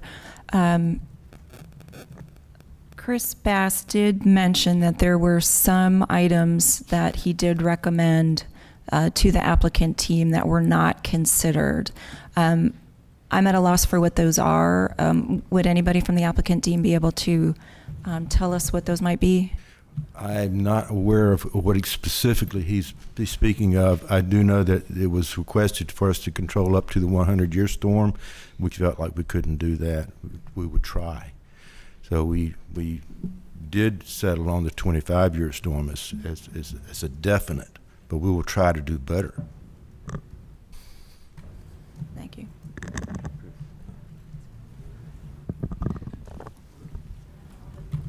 Sure. I have the original list that was requested, and I would certainly invite Mr. Bass to come in and do any clarification. This is not my area of expertise. However, those requested conditions included one regarding green infrastructure. There were some, although we included many of those requests, there were some we couldn't do. For example, there was a request to add street trees, which are controlled by the street sections that the city requires. There was a request to control runoff volume, and I will ask our engineers to talk about that one. And that one was seen as, in my understanding, an alternative to a separate request, which was to control the runoff rate, which was the one that we included. So those were sort of alternates in my understanding. We were also asked for the detailed study and report regarding the Brook Hill apartments. And that one was included.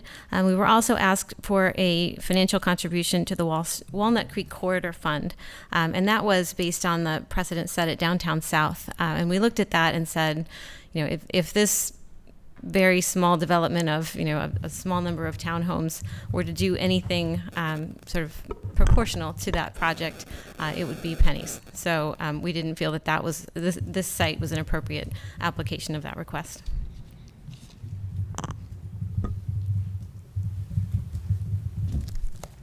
Sally Hoyt, City of Raleigh Stormwater Plan Review Manager. In response to the Commissioner's question, item 4 requires analysis. It has not been discussed with me or with the city to my knowledge, so I'm not aware that it would require a trigger or a control.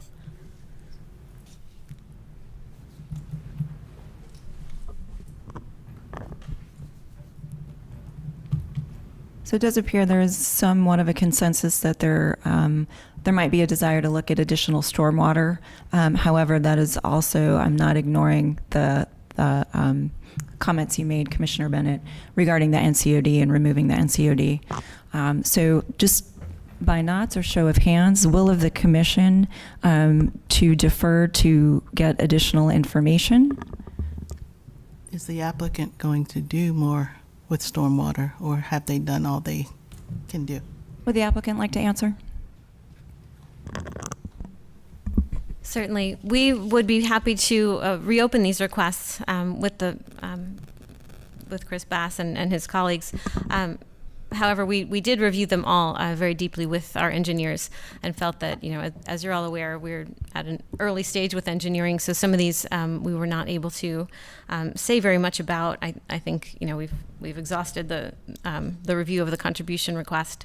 So really, the only one left that I can see is, there was this alternative between the two conditions, and there was the one that was not offered. So I would be happy to go back and have that conversation, understand what that expectation was, because, like I said, we felt that we were, other than the financial contribution, checking all of these boxes. So happy to continue that discussion. And I'd be interested to hear if there is a specific request, so that we can be sure to address it. I'd be interested in you looking at those specific conditions, and then I'm also interested in some amount of landscape buffer or declaration of tree preserve area that might be identifiable on site. Thank you. Additional comments from commissioners? I guess where I was going with my question was, is there something that could be added to condition number 4 that says if that analysis indicates, similar to that other case, is there some kind of trigger? If that analysis indicates a severe, impact to the Brook Hill apartments, then X, Y, Z, something will happen. Yeah, it's a great question. So there are a couple of things going on. As you can see on your screen, these townhomes are in the floodplain. I don't know that we're going to be able to improve that situation that is already there today and clearly not caused by this parcel. However, the request that we heard from Partners for Environmental Justice was, and I'm reading the exact words here, is for a detailed report, including hydrographs and an analysis of the potential timing and impacts of storm events at the Brook Hill Apartments should be completed and provided.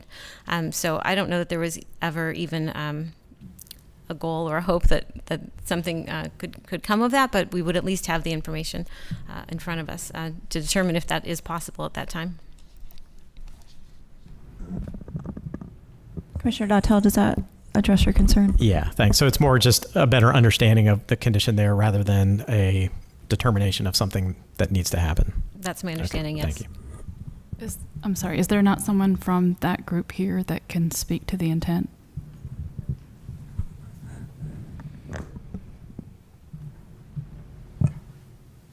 Yeah, it seems like it would make sense for me to pitch in here. I am Chris Bass. I'm the one who promoted these different ideas, and there were 5 of them, and I think Ms. Stewart is bringing them up properly. But I think the answer to your question is that we asked for these additional reports because they're not part of the normal process, and it wouldn't be normal for the engineers to look downstream at an apartment downstream and analyze the potential effects there. And so it is an above and beyond request. It not necessarily would trigger any action on their part, but it would provide more information about this watershed, the potential impacts of a single redevelopment, and potentially have implications for other redevelopments upstream or in this watershed area. I would love it to re-talk these things with them, but we did meet with them twice. And, I believe that they're considering the options, but I also think they are asking for special permission. And the way I think about this thing is very different. When you say they're already in the floodplain and they're already flooding, that doesn't mean we can keep the water flowing more. If I come to your house and the tap's already running and the water's already on the floor, and I say, well, sorry, I got to turn on the other tap now, but you're already flooded, so it shouldn't really be a problem. I just have a different opinion about that. But thanks. Thank you, sir. So it sounds like there's a willingness on the applicant's side to revisit some of the conditions related to buffering, perhaps tree save area, additional stormwater control devices, or stormwater control measures. Okay. So without objection, I'd like to defer this case to the June 14th meeting. I'm going to acknowledge that it is 12:25 and it is very late. We still have a quorum. I'd like to go to the next item. I understand that some people may have a hard stop. And we may get kicked out of the room. I have a hard stop at 1:10. Okay. All right. Then moving forward to case number Z122 on Wilmington Street and Stronach Alley. We'll start with a staff presentation from John Anagnost. Good morning. John Anagnost, Planning and Development. This case is on the south side of Stronach Alley. Hold on one moment, please.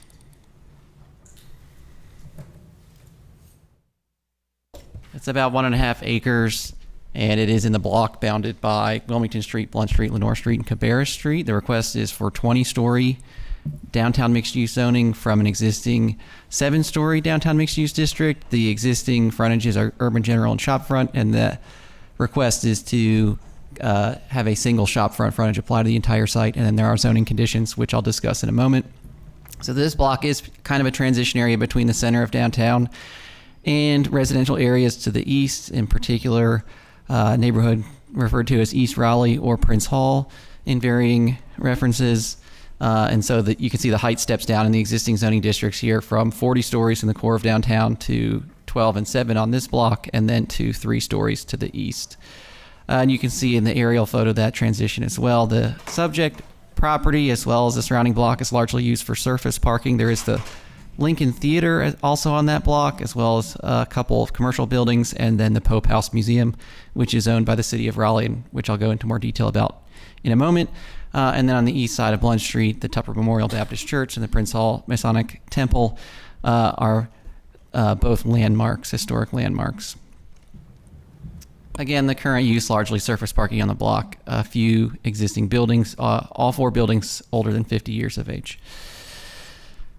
Again, a lot of surface parking, and this image shows a pretty good view of the transition in heights here from the downtown core towards the East Raleigh or Prince Hall neighborhood. There have been some conditions offered by the applicant, so certain uses prohibited, screening of parking structure facades, as well as lighting controls for parking structures. Condition number 4 addresses the construction of a foundation for a tall building and the type of technique that could be allowed for that type of construction. And the intent there is to reduce the impact of vibration on the nearby Pope House structure, which, again, I'll get into in a moment. Excuse me. And then 2 conditions related to activation of Stronach Alley when there is a building facade within 10 feet of the alley. So the request would allow a little over a doubling of the total development entitlement across the mix of uses that are allowed in the DX zoning. And then the making the shopfront frontage universal would increase slightly the build-to requirement in terms of percentage and range. This area is, of course, in downtown, so highly walkable, a lot of transportation modes available, and many destinations in terms of employment and shopping. Transit service is abundant and will be increasing in the future. The additional development enabled by the rezoning request would potentially increase the supply of housing, and those could be in apartment units, which are typically more affordable than single-family units, and it is has great access to transit and destinations.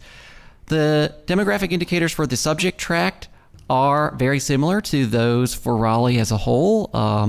I will point out that this subject tract extends north and west from the site, and that there are 2 tracts that begin east and south of the site. I've added some information in the staff report about the demographic indicators of those tracts, which are very different than the subject tract in terms of the demographic indicators, particularly in terms of the larger proportion of residents who are people of color and who are earn low incomes.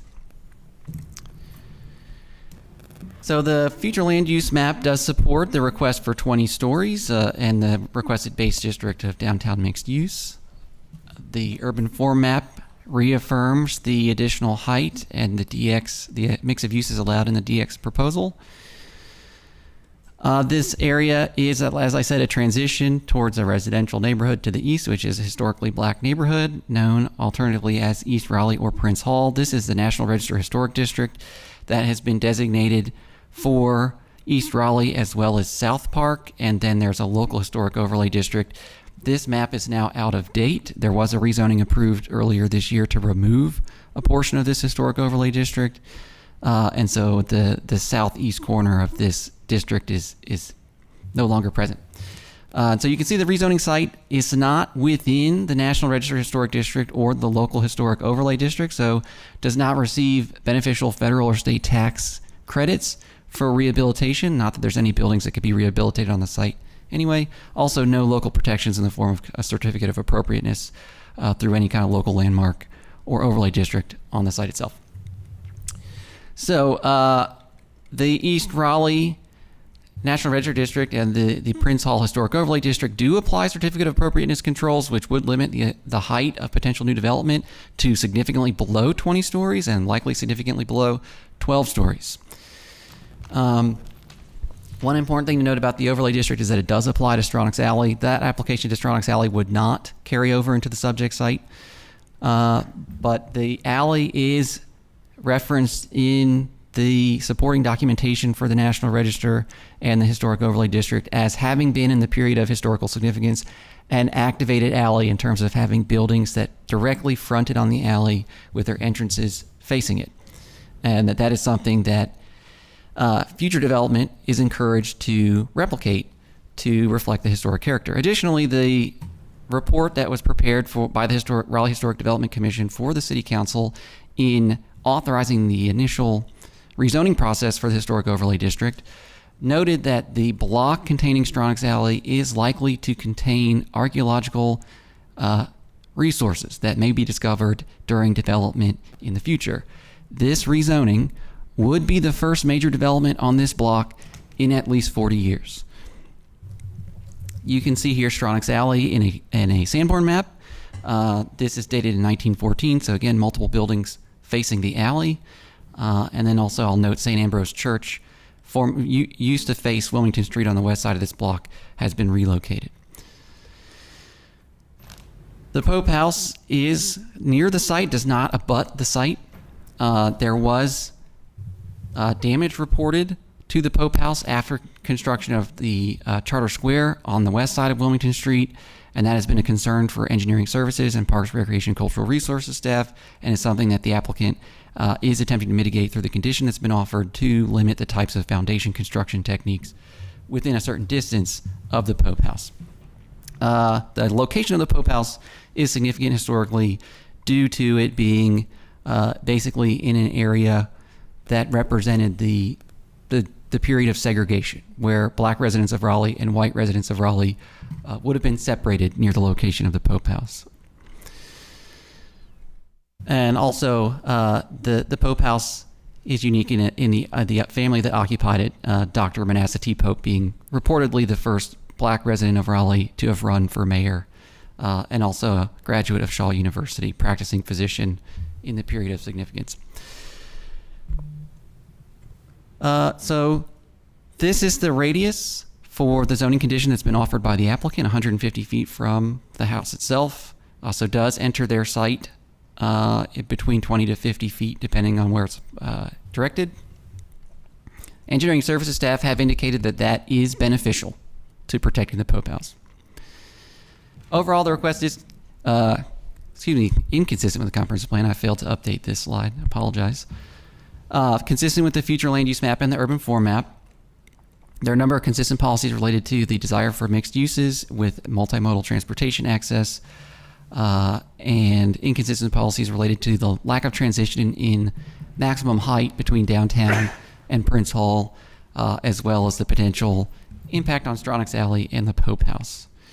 The Historic Development Commission did vote to recommend approval of this request if conditions were offered along the lines of the bullet points listed on this slide. So the first bullet largely has been served.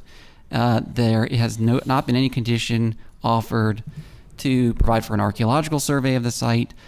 The conditions related to activation of Stronach's Alley in staff's evaluation are weak. It would be fairly easy for a new development to essentially circumvent those conditions or provide token compliance with those conditions that don't really serve a historic purpose.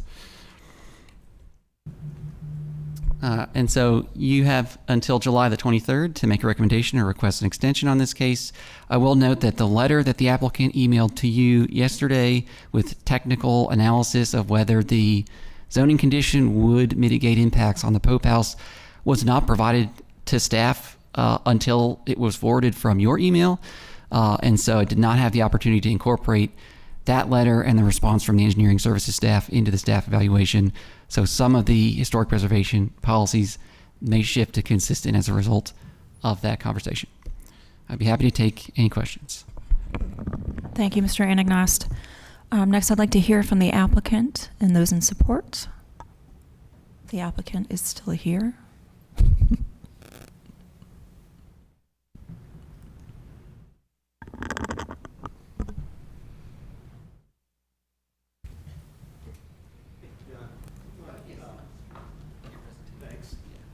Load that up. Thank you for hanging in there for a little extra now. Appreciate it. Mac Paul here on behalf of Title Real Estate. Just a real brief presentation. So I just want to say a word about Title. Title is based in New York. They are recent to this market, but they were founded about 20 years ago by architects with a keen interest in design. Their early projects were all condominium projects in New York City, but recently they've acquired the Holiday Inn site in Raleigh, the CAM Raleigh block in the Warehouse District, and this site. They're very excited about it. They see it as a great opportunity for multifamily in an area that's underserved in the city. As you can see, the massing really lends itself to development primarily on Lenore and Wilmington Street, where the bulk of the building will be. They do program and plan a good bit of retail, about 16,000 square feet to serve this area of town. And you've heard, I mean, it is a surface parking lot today, 40 stories across the other side of Wilmington. This is looking up Stren Oaks Alley, a little closer up Stren Oaks Alley. And shows you the site. So just a portion, touches Stren Oaks Alley, urban form map, and it is outside the historic overlay district. So I do want to make just a couple of points. One, we had a recent case last year in a parking lot that was surrounded by historic overlay districts at Marbles Museum. You may remember it, next to the IMAX Theater, zoned to 40 stories. We put a 30-story cap on it. But in the staff report, it was noted that there were no historic impacts. It's not in a historic district. And we do recognize, and we've had a lot of conversation about the Pope House. I apologize. We do have the same engineer, Terracon, that the city is using. I thought that they're providing it to the city as along with my client. They're both working on behalf of both bodies. So that was a lot of conversation that led to like the appropriate distance for those types of equipment and drilling. That would be a safe distance. And as far as Stren Oaks Alley, we have the pedestrian access materials that were taken from staff at RHDC with suggestions about the type of material condition that would be appropriate. So that's where we got as far as these conditions. And I'm here to answer any questions. Thank you. Let me just check if there are members of the public here to speak on this item. If you'd like to come down, those in opposition have a total of 10 minutes to speak. If you'd like to hold your time to... I have some people here in favor. Oh, you have some in favor? If there are members of the public here in favor who'd like to speak, there's 7 minutes remaining on the clock.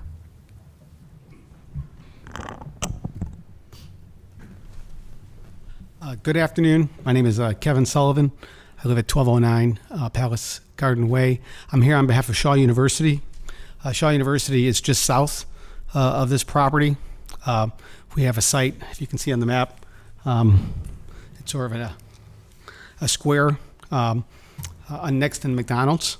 And then more of Shaw's property is further south of South Street Shaw also has property farther down Lenore Street, and then we have our residence halls as well as child care center. And so Shaw is in favor of this development because this area right now is really denuded. There's nearly no one here. There's no activity other than pedestrians who wander down it trying to find something to eat or drink, which they other than McDonald's can't really find.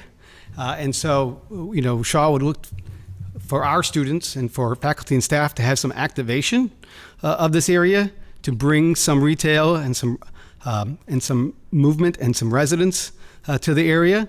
Shaw is also looking, hopefully at some point in the near future, to help develop its property, and so it would work well with the development that we hope to do on our property as well. And so I just want to speak in favor of this development. We think that it would really help the area and help Shaw. Thank you.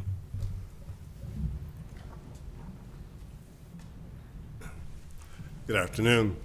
My name is Wallace Green. I am the former president of the Raleigh Area Development Authority, which was created by the Raleigh Council to advocate for economic development in the Southeast Raleigh area.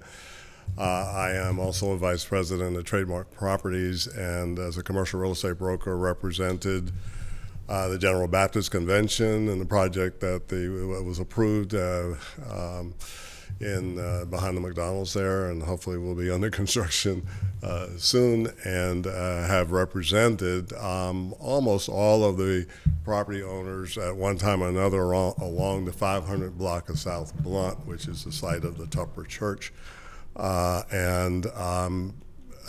We see this project as a bridge, as Kevin suggested, between the commercial development opportunities on the 500 block of South Blount, which have been lacking, obviously, because of that disconnect with this particular block. So this block, for the African American owners in particular, who own a significant part of that 500 block of South Blount, this represents an opportunity for them to realize, in some cases, generations of ownership of their properties. So we, on behalf of Tupper in particular, which is likely to benefit substantially in terms of their holdings, much of their property is actually vacant behind the church for parking there. So we definitely support this, and if there are any questions that we can answer, I'd love to have an opportunity to do that. Thank you. Thank you, sir. Are there any other members of the public here to speak in support? No? Then we'll move on to those speaking in opposition.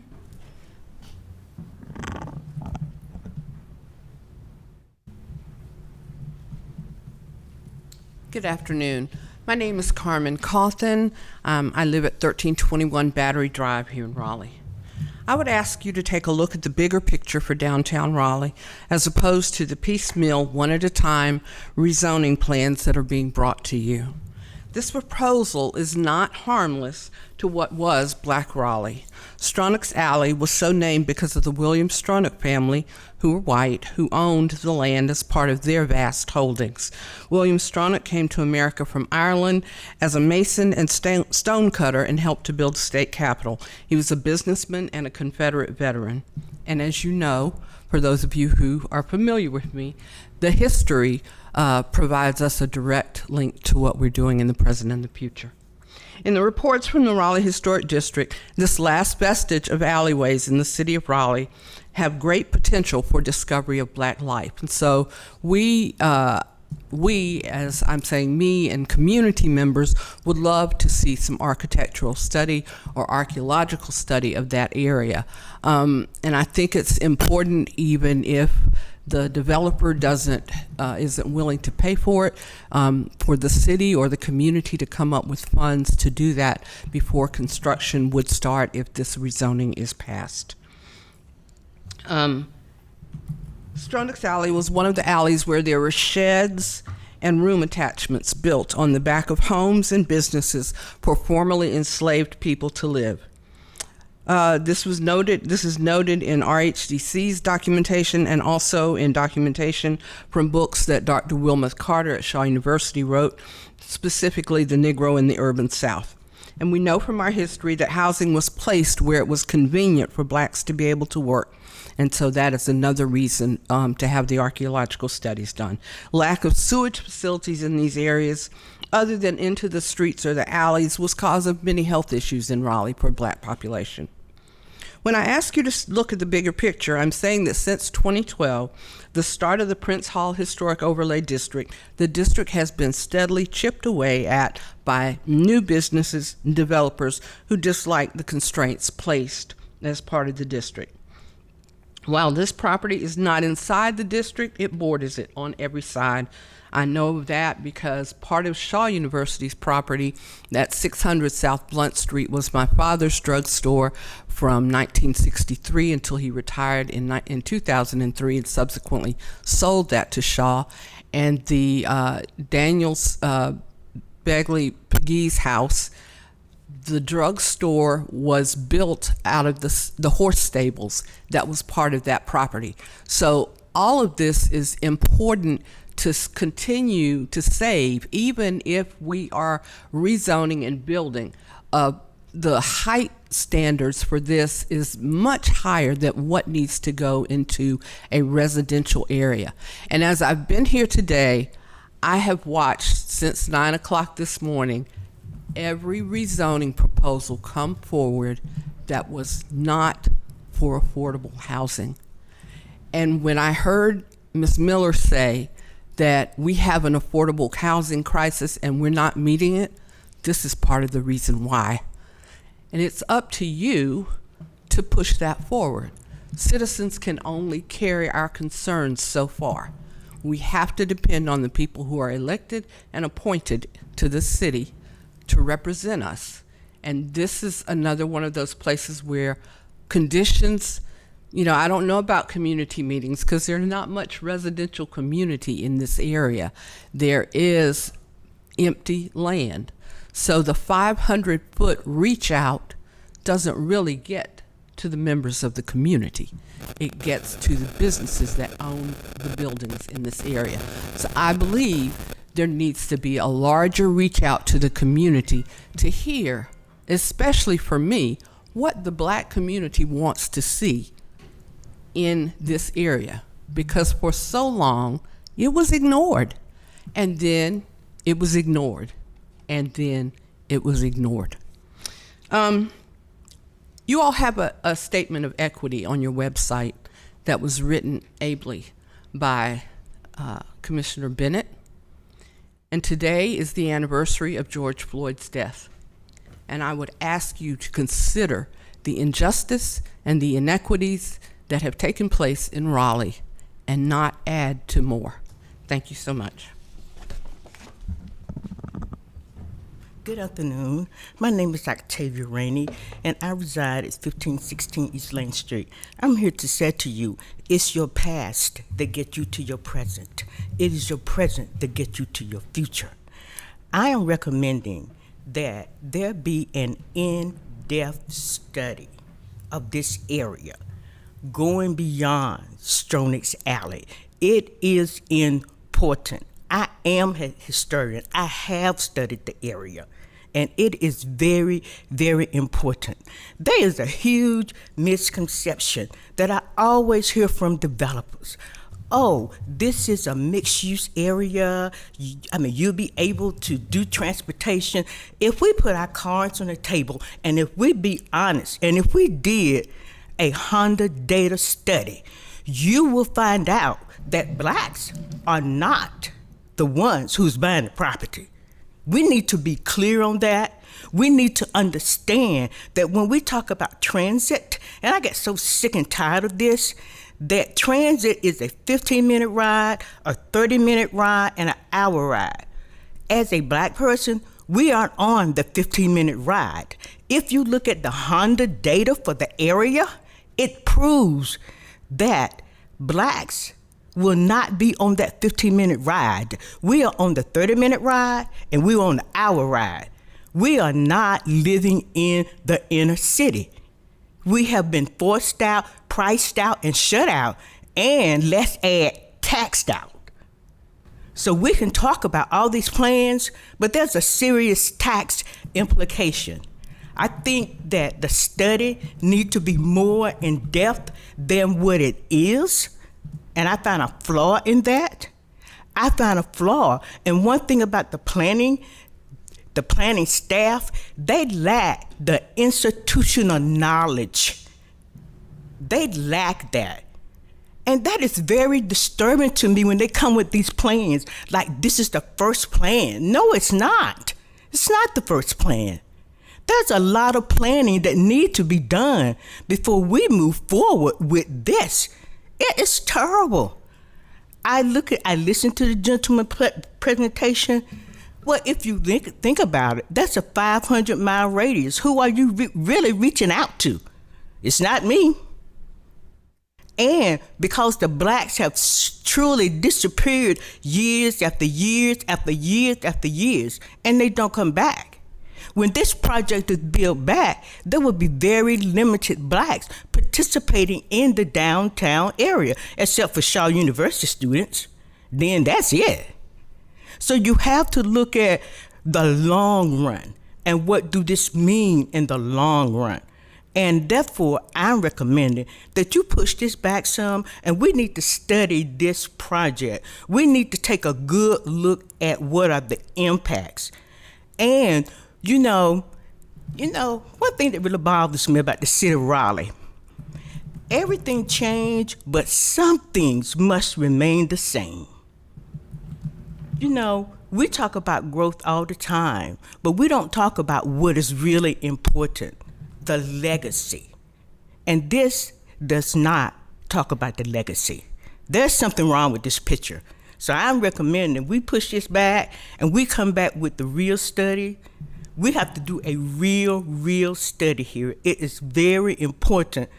I get so tired of this coming up, moving forward. And I need to remind you that a long time ago, back in the 1950s, the city had what they called the Redevelopment Commission. It was made up of all white males. They came in and destroyed Smoky Hollow. The same conversation you hear now, the same conversation. And now you look at Smoky Hollow, the only thing that's out there is the two churches, Edenton Street and St. Paul. Then they came down to Fort Ward, the same thing.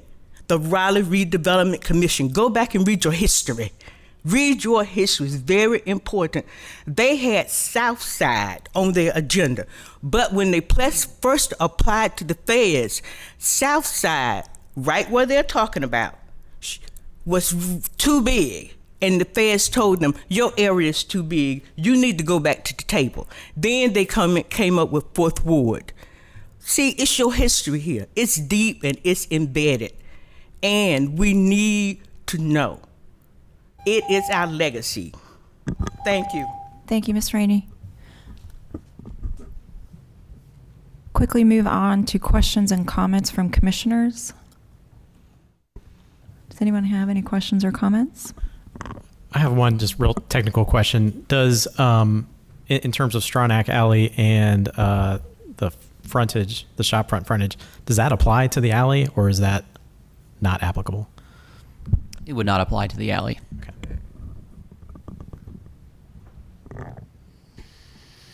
Then a question for staff. Sorry, I waited until you were about to sit down, John. Condition number 5 regarding facade materials along Stronach Alley. Had staff reviewed that in the... Am I understanding correctly, reading into the staff report, that that was deemed inadequate, or that there were recommendations to enhance that? Yeah, I mean, the list of materials in that condition pretty much encompasses, other than EIFS or vinyl, every building material that you see in current construction practices in downtown Raleigh. So such an exhaustive list, in a sense, is not a condition at all. And then to say it only applies if there's a facade within 10 feet of the alley, again, if the applicant chooses to simply recess the facade, which if they're choosing to use that as a loading area or service area, they may do anyway, that condition becomes void. And so it like as I mentioned in the presentation, it doesn't take much imagination to think of ways where that condition and the other condition don't result in anything that would be identifiable as activation to someone coming 20 years from now and walking down Stronach's Alley. It is absolutely foreseeable that they would not have any sense that there was an attempt to activate that space. Would a sidewalk be required on the alley if the block is redeveloped? No. Question for the applicant. There is the intention of having pedestrian entries off of the alley.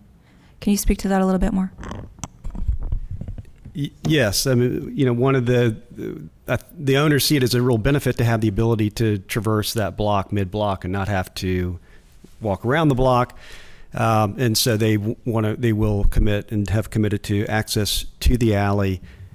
I wanted to address the materials that came directly from RHDC to me. So if staff, and I sent it to staff over a week ago in the hope that if there was some comment on it, we would have a chance to address it. So if there's a more nuanced or more limited palette of materials, we certainly would be open to that. But I just had asked staff for that, and that's what we received in return.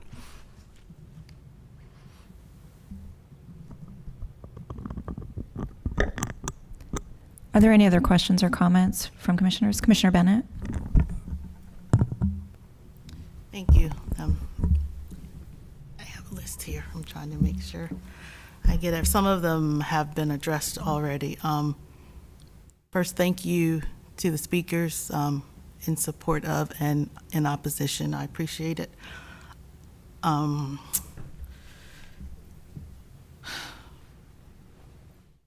I recognize that sometimes my questions and my comments and my asks of applicants extend beyond the purview of what we can ask and really what we're supposed to look at as members of the Planning Commission. But as Ms. Rainey reminded us, we have to look at the bigger picture, whether we have influence over it or not. We have to consider it. The history is important. My sitting here at this table is not lost on me. And so,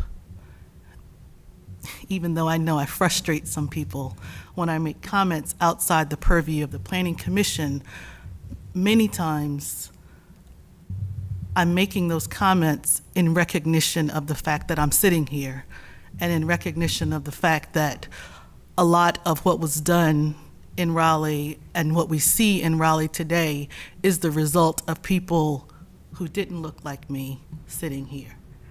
And so this case is interesting to me. I fully support the Black community being able to enjoy the benefits of developing their property. They haven't been able to forever, it seems like. But as we were reminded in some of the public comments, as we're seeing more and more of the Black community get pushed to the fringes of the county or even outside of the county, they're not really enjoying the benefits. I mean, I guess if they sell their property, certainly they're enjoying the monetary benefits, but we're not enjoying the benefits of this great downtown that we're building with all of these amenities, with the transit, with nice multifamily. Take a stroll downtown. Who do you see? Not us. And so when I look at these rezonings and I make some of these comments, it's because I want to see a more inclusive Raleigh, a more inclusive downtown. I want the missing middle. I want all of the stuff that we say, all of these things that are important to us. I agree they are important, but the benefits need to be inclusive of all. And so I don't feel like they always are. And so I saw in the staff report a couple things that weren't mentioned. It says conditions to prohibit certain building features would make the request more compatible. These could include loading docks, trash service areas, or mechanical equipment along Stronach's Alley. Is that something the applicant is willing to consider looking at?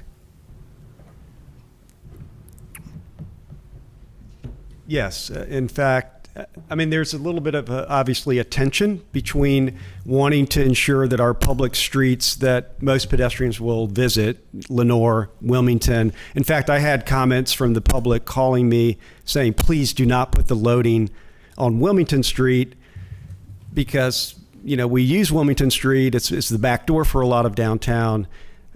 But also we've talked about it as the developer, and they can do this development without having the loading on Stronach's Alley. So if that is something that there's a trade-off, obviously, where you can't have front door on every side of your building. So we're here today to get these comments, Commissioner Bennett. I appreciate it, and it's something we've discussed and are open to. While you're there, are you also willing to look at doing the archaeological survey? Yes, we have been very hesitant. We did it. I worked on the project across the street where we did an archaeological survey. There were 2 existing historic homes on that property that were removed before the survey was done. Here we have a paved parking lot, so there's been concern about what is the survey actually leading to, or what is the objective of the survey. The cost is not very much. It's more the implications and being able to understand that fully. But I think doing the survey is not difficult. So I think we went down that path. We just want to make sure we all understand, what are we accomplishing with the survey and documenting, perhaps, things like that. And third, if I may ask my third thing, I understand that you did everything you needed to do to meet the notification requirements, but given how the area is developed, the 500-foot radius didn't really grab some people. If this is deferred to allow you to look at other conditions, would you be willing to maybe reach out to an area beyond just that 500 feet so you get some of the community input that may not have been involved the first time?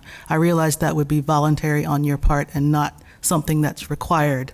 I'm just asking if it's something that you would consider. I'm not sure how you do that, but just something that you would consider looking at. Yes. I mean, very recently I've been spending a lot of time reaching out in this community in particular because of other projects going on and identifying folks who've been very active, the former CAC folks in particular, other residents. If you have any additional suggestions about that, we normally will do like a sociographic survey kind of, and just who do we know who's been active to supplement the letters that go out.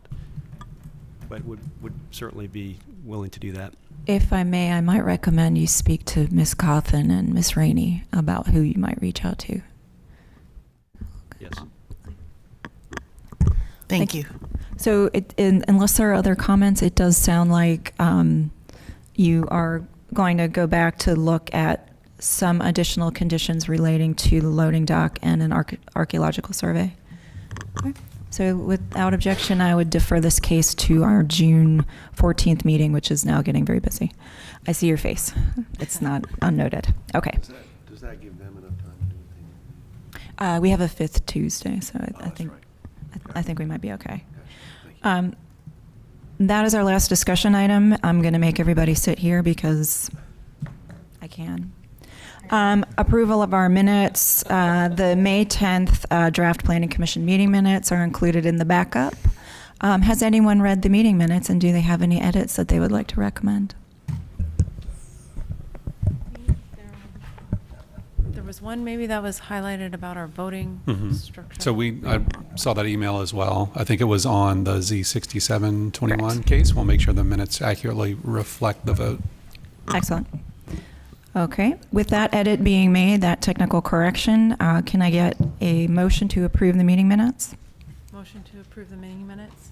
And I will second that by show of hands. Those in support? Any opposed? That motion passes unanimously. All right, moving on, because I can. Report from the chair. I just want to acknowledge in June we hold our vote election of a chair and a vice chair. That will take place at our next meeting. I have nothing else. Is there anything else from any member they would like to report at this very ripe hour? It is 1:05.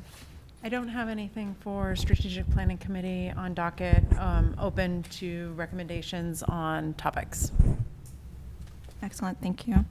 I don't have anything for infrastructure and mobility, but I would like to welcome our new planning commissioner. Yeah, I was about to get to that. We have a committee of the whole meeting this Thursday. I just want to remind people, a couple of folks have told me they're not able to attend that. That, of course, will be an in-person meeting. And then I would like to move on to welcome our new member. Thank you. Commissioner Otwell, would you like to say something? Just hi. Okay. Hi. Perfect. Hi. My name is Dwight. I formerly worked on the BPAC, and I look forward to participating, helping however I can. Thank you. Thank you, sir. All right, report from the Assistant Director. I won't belabor the meeting. You've got the report back up there. Feel free to read it at your leisure, reach out with questions or comments. Excellent. All right, if there's nothing else for the good of the order, this meeting, the Planning Commission is adjourned.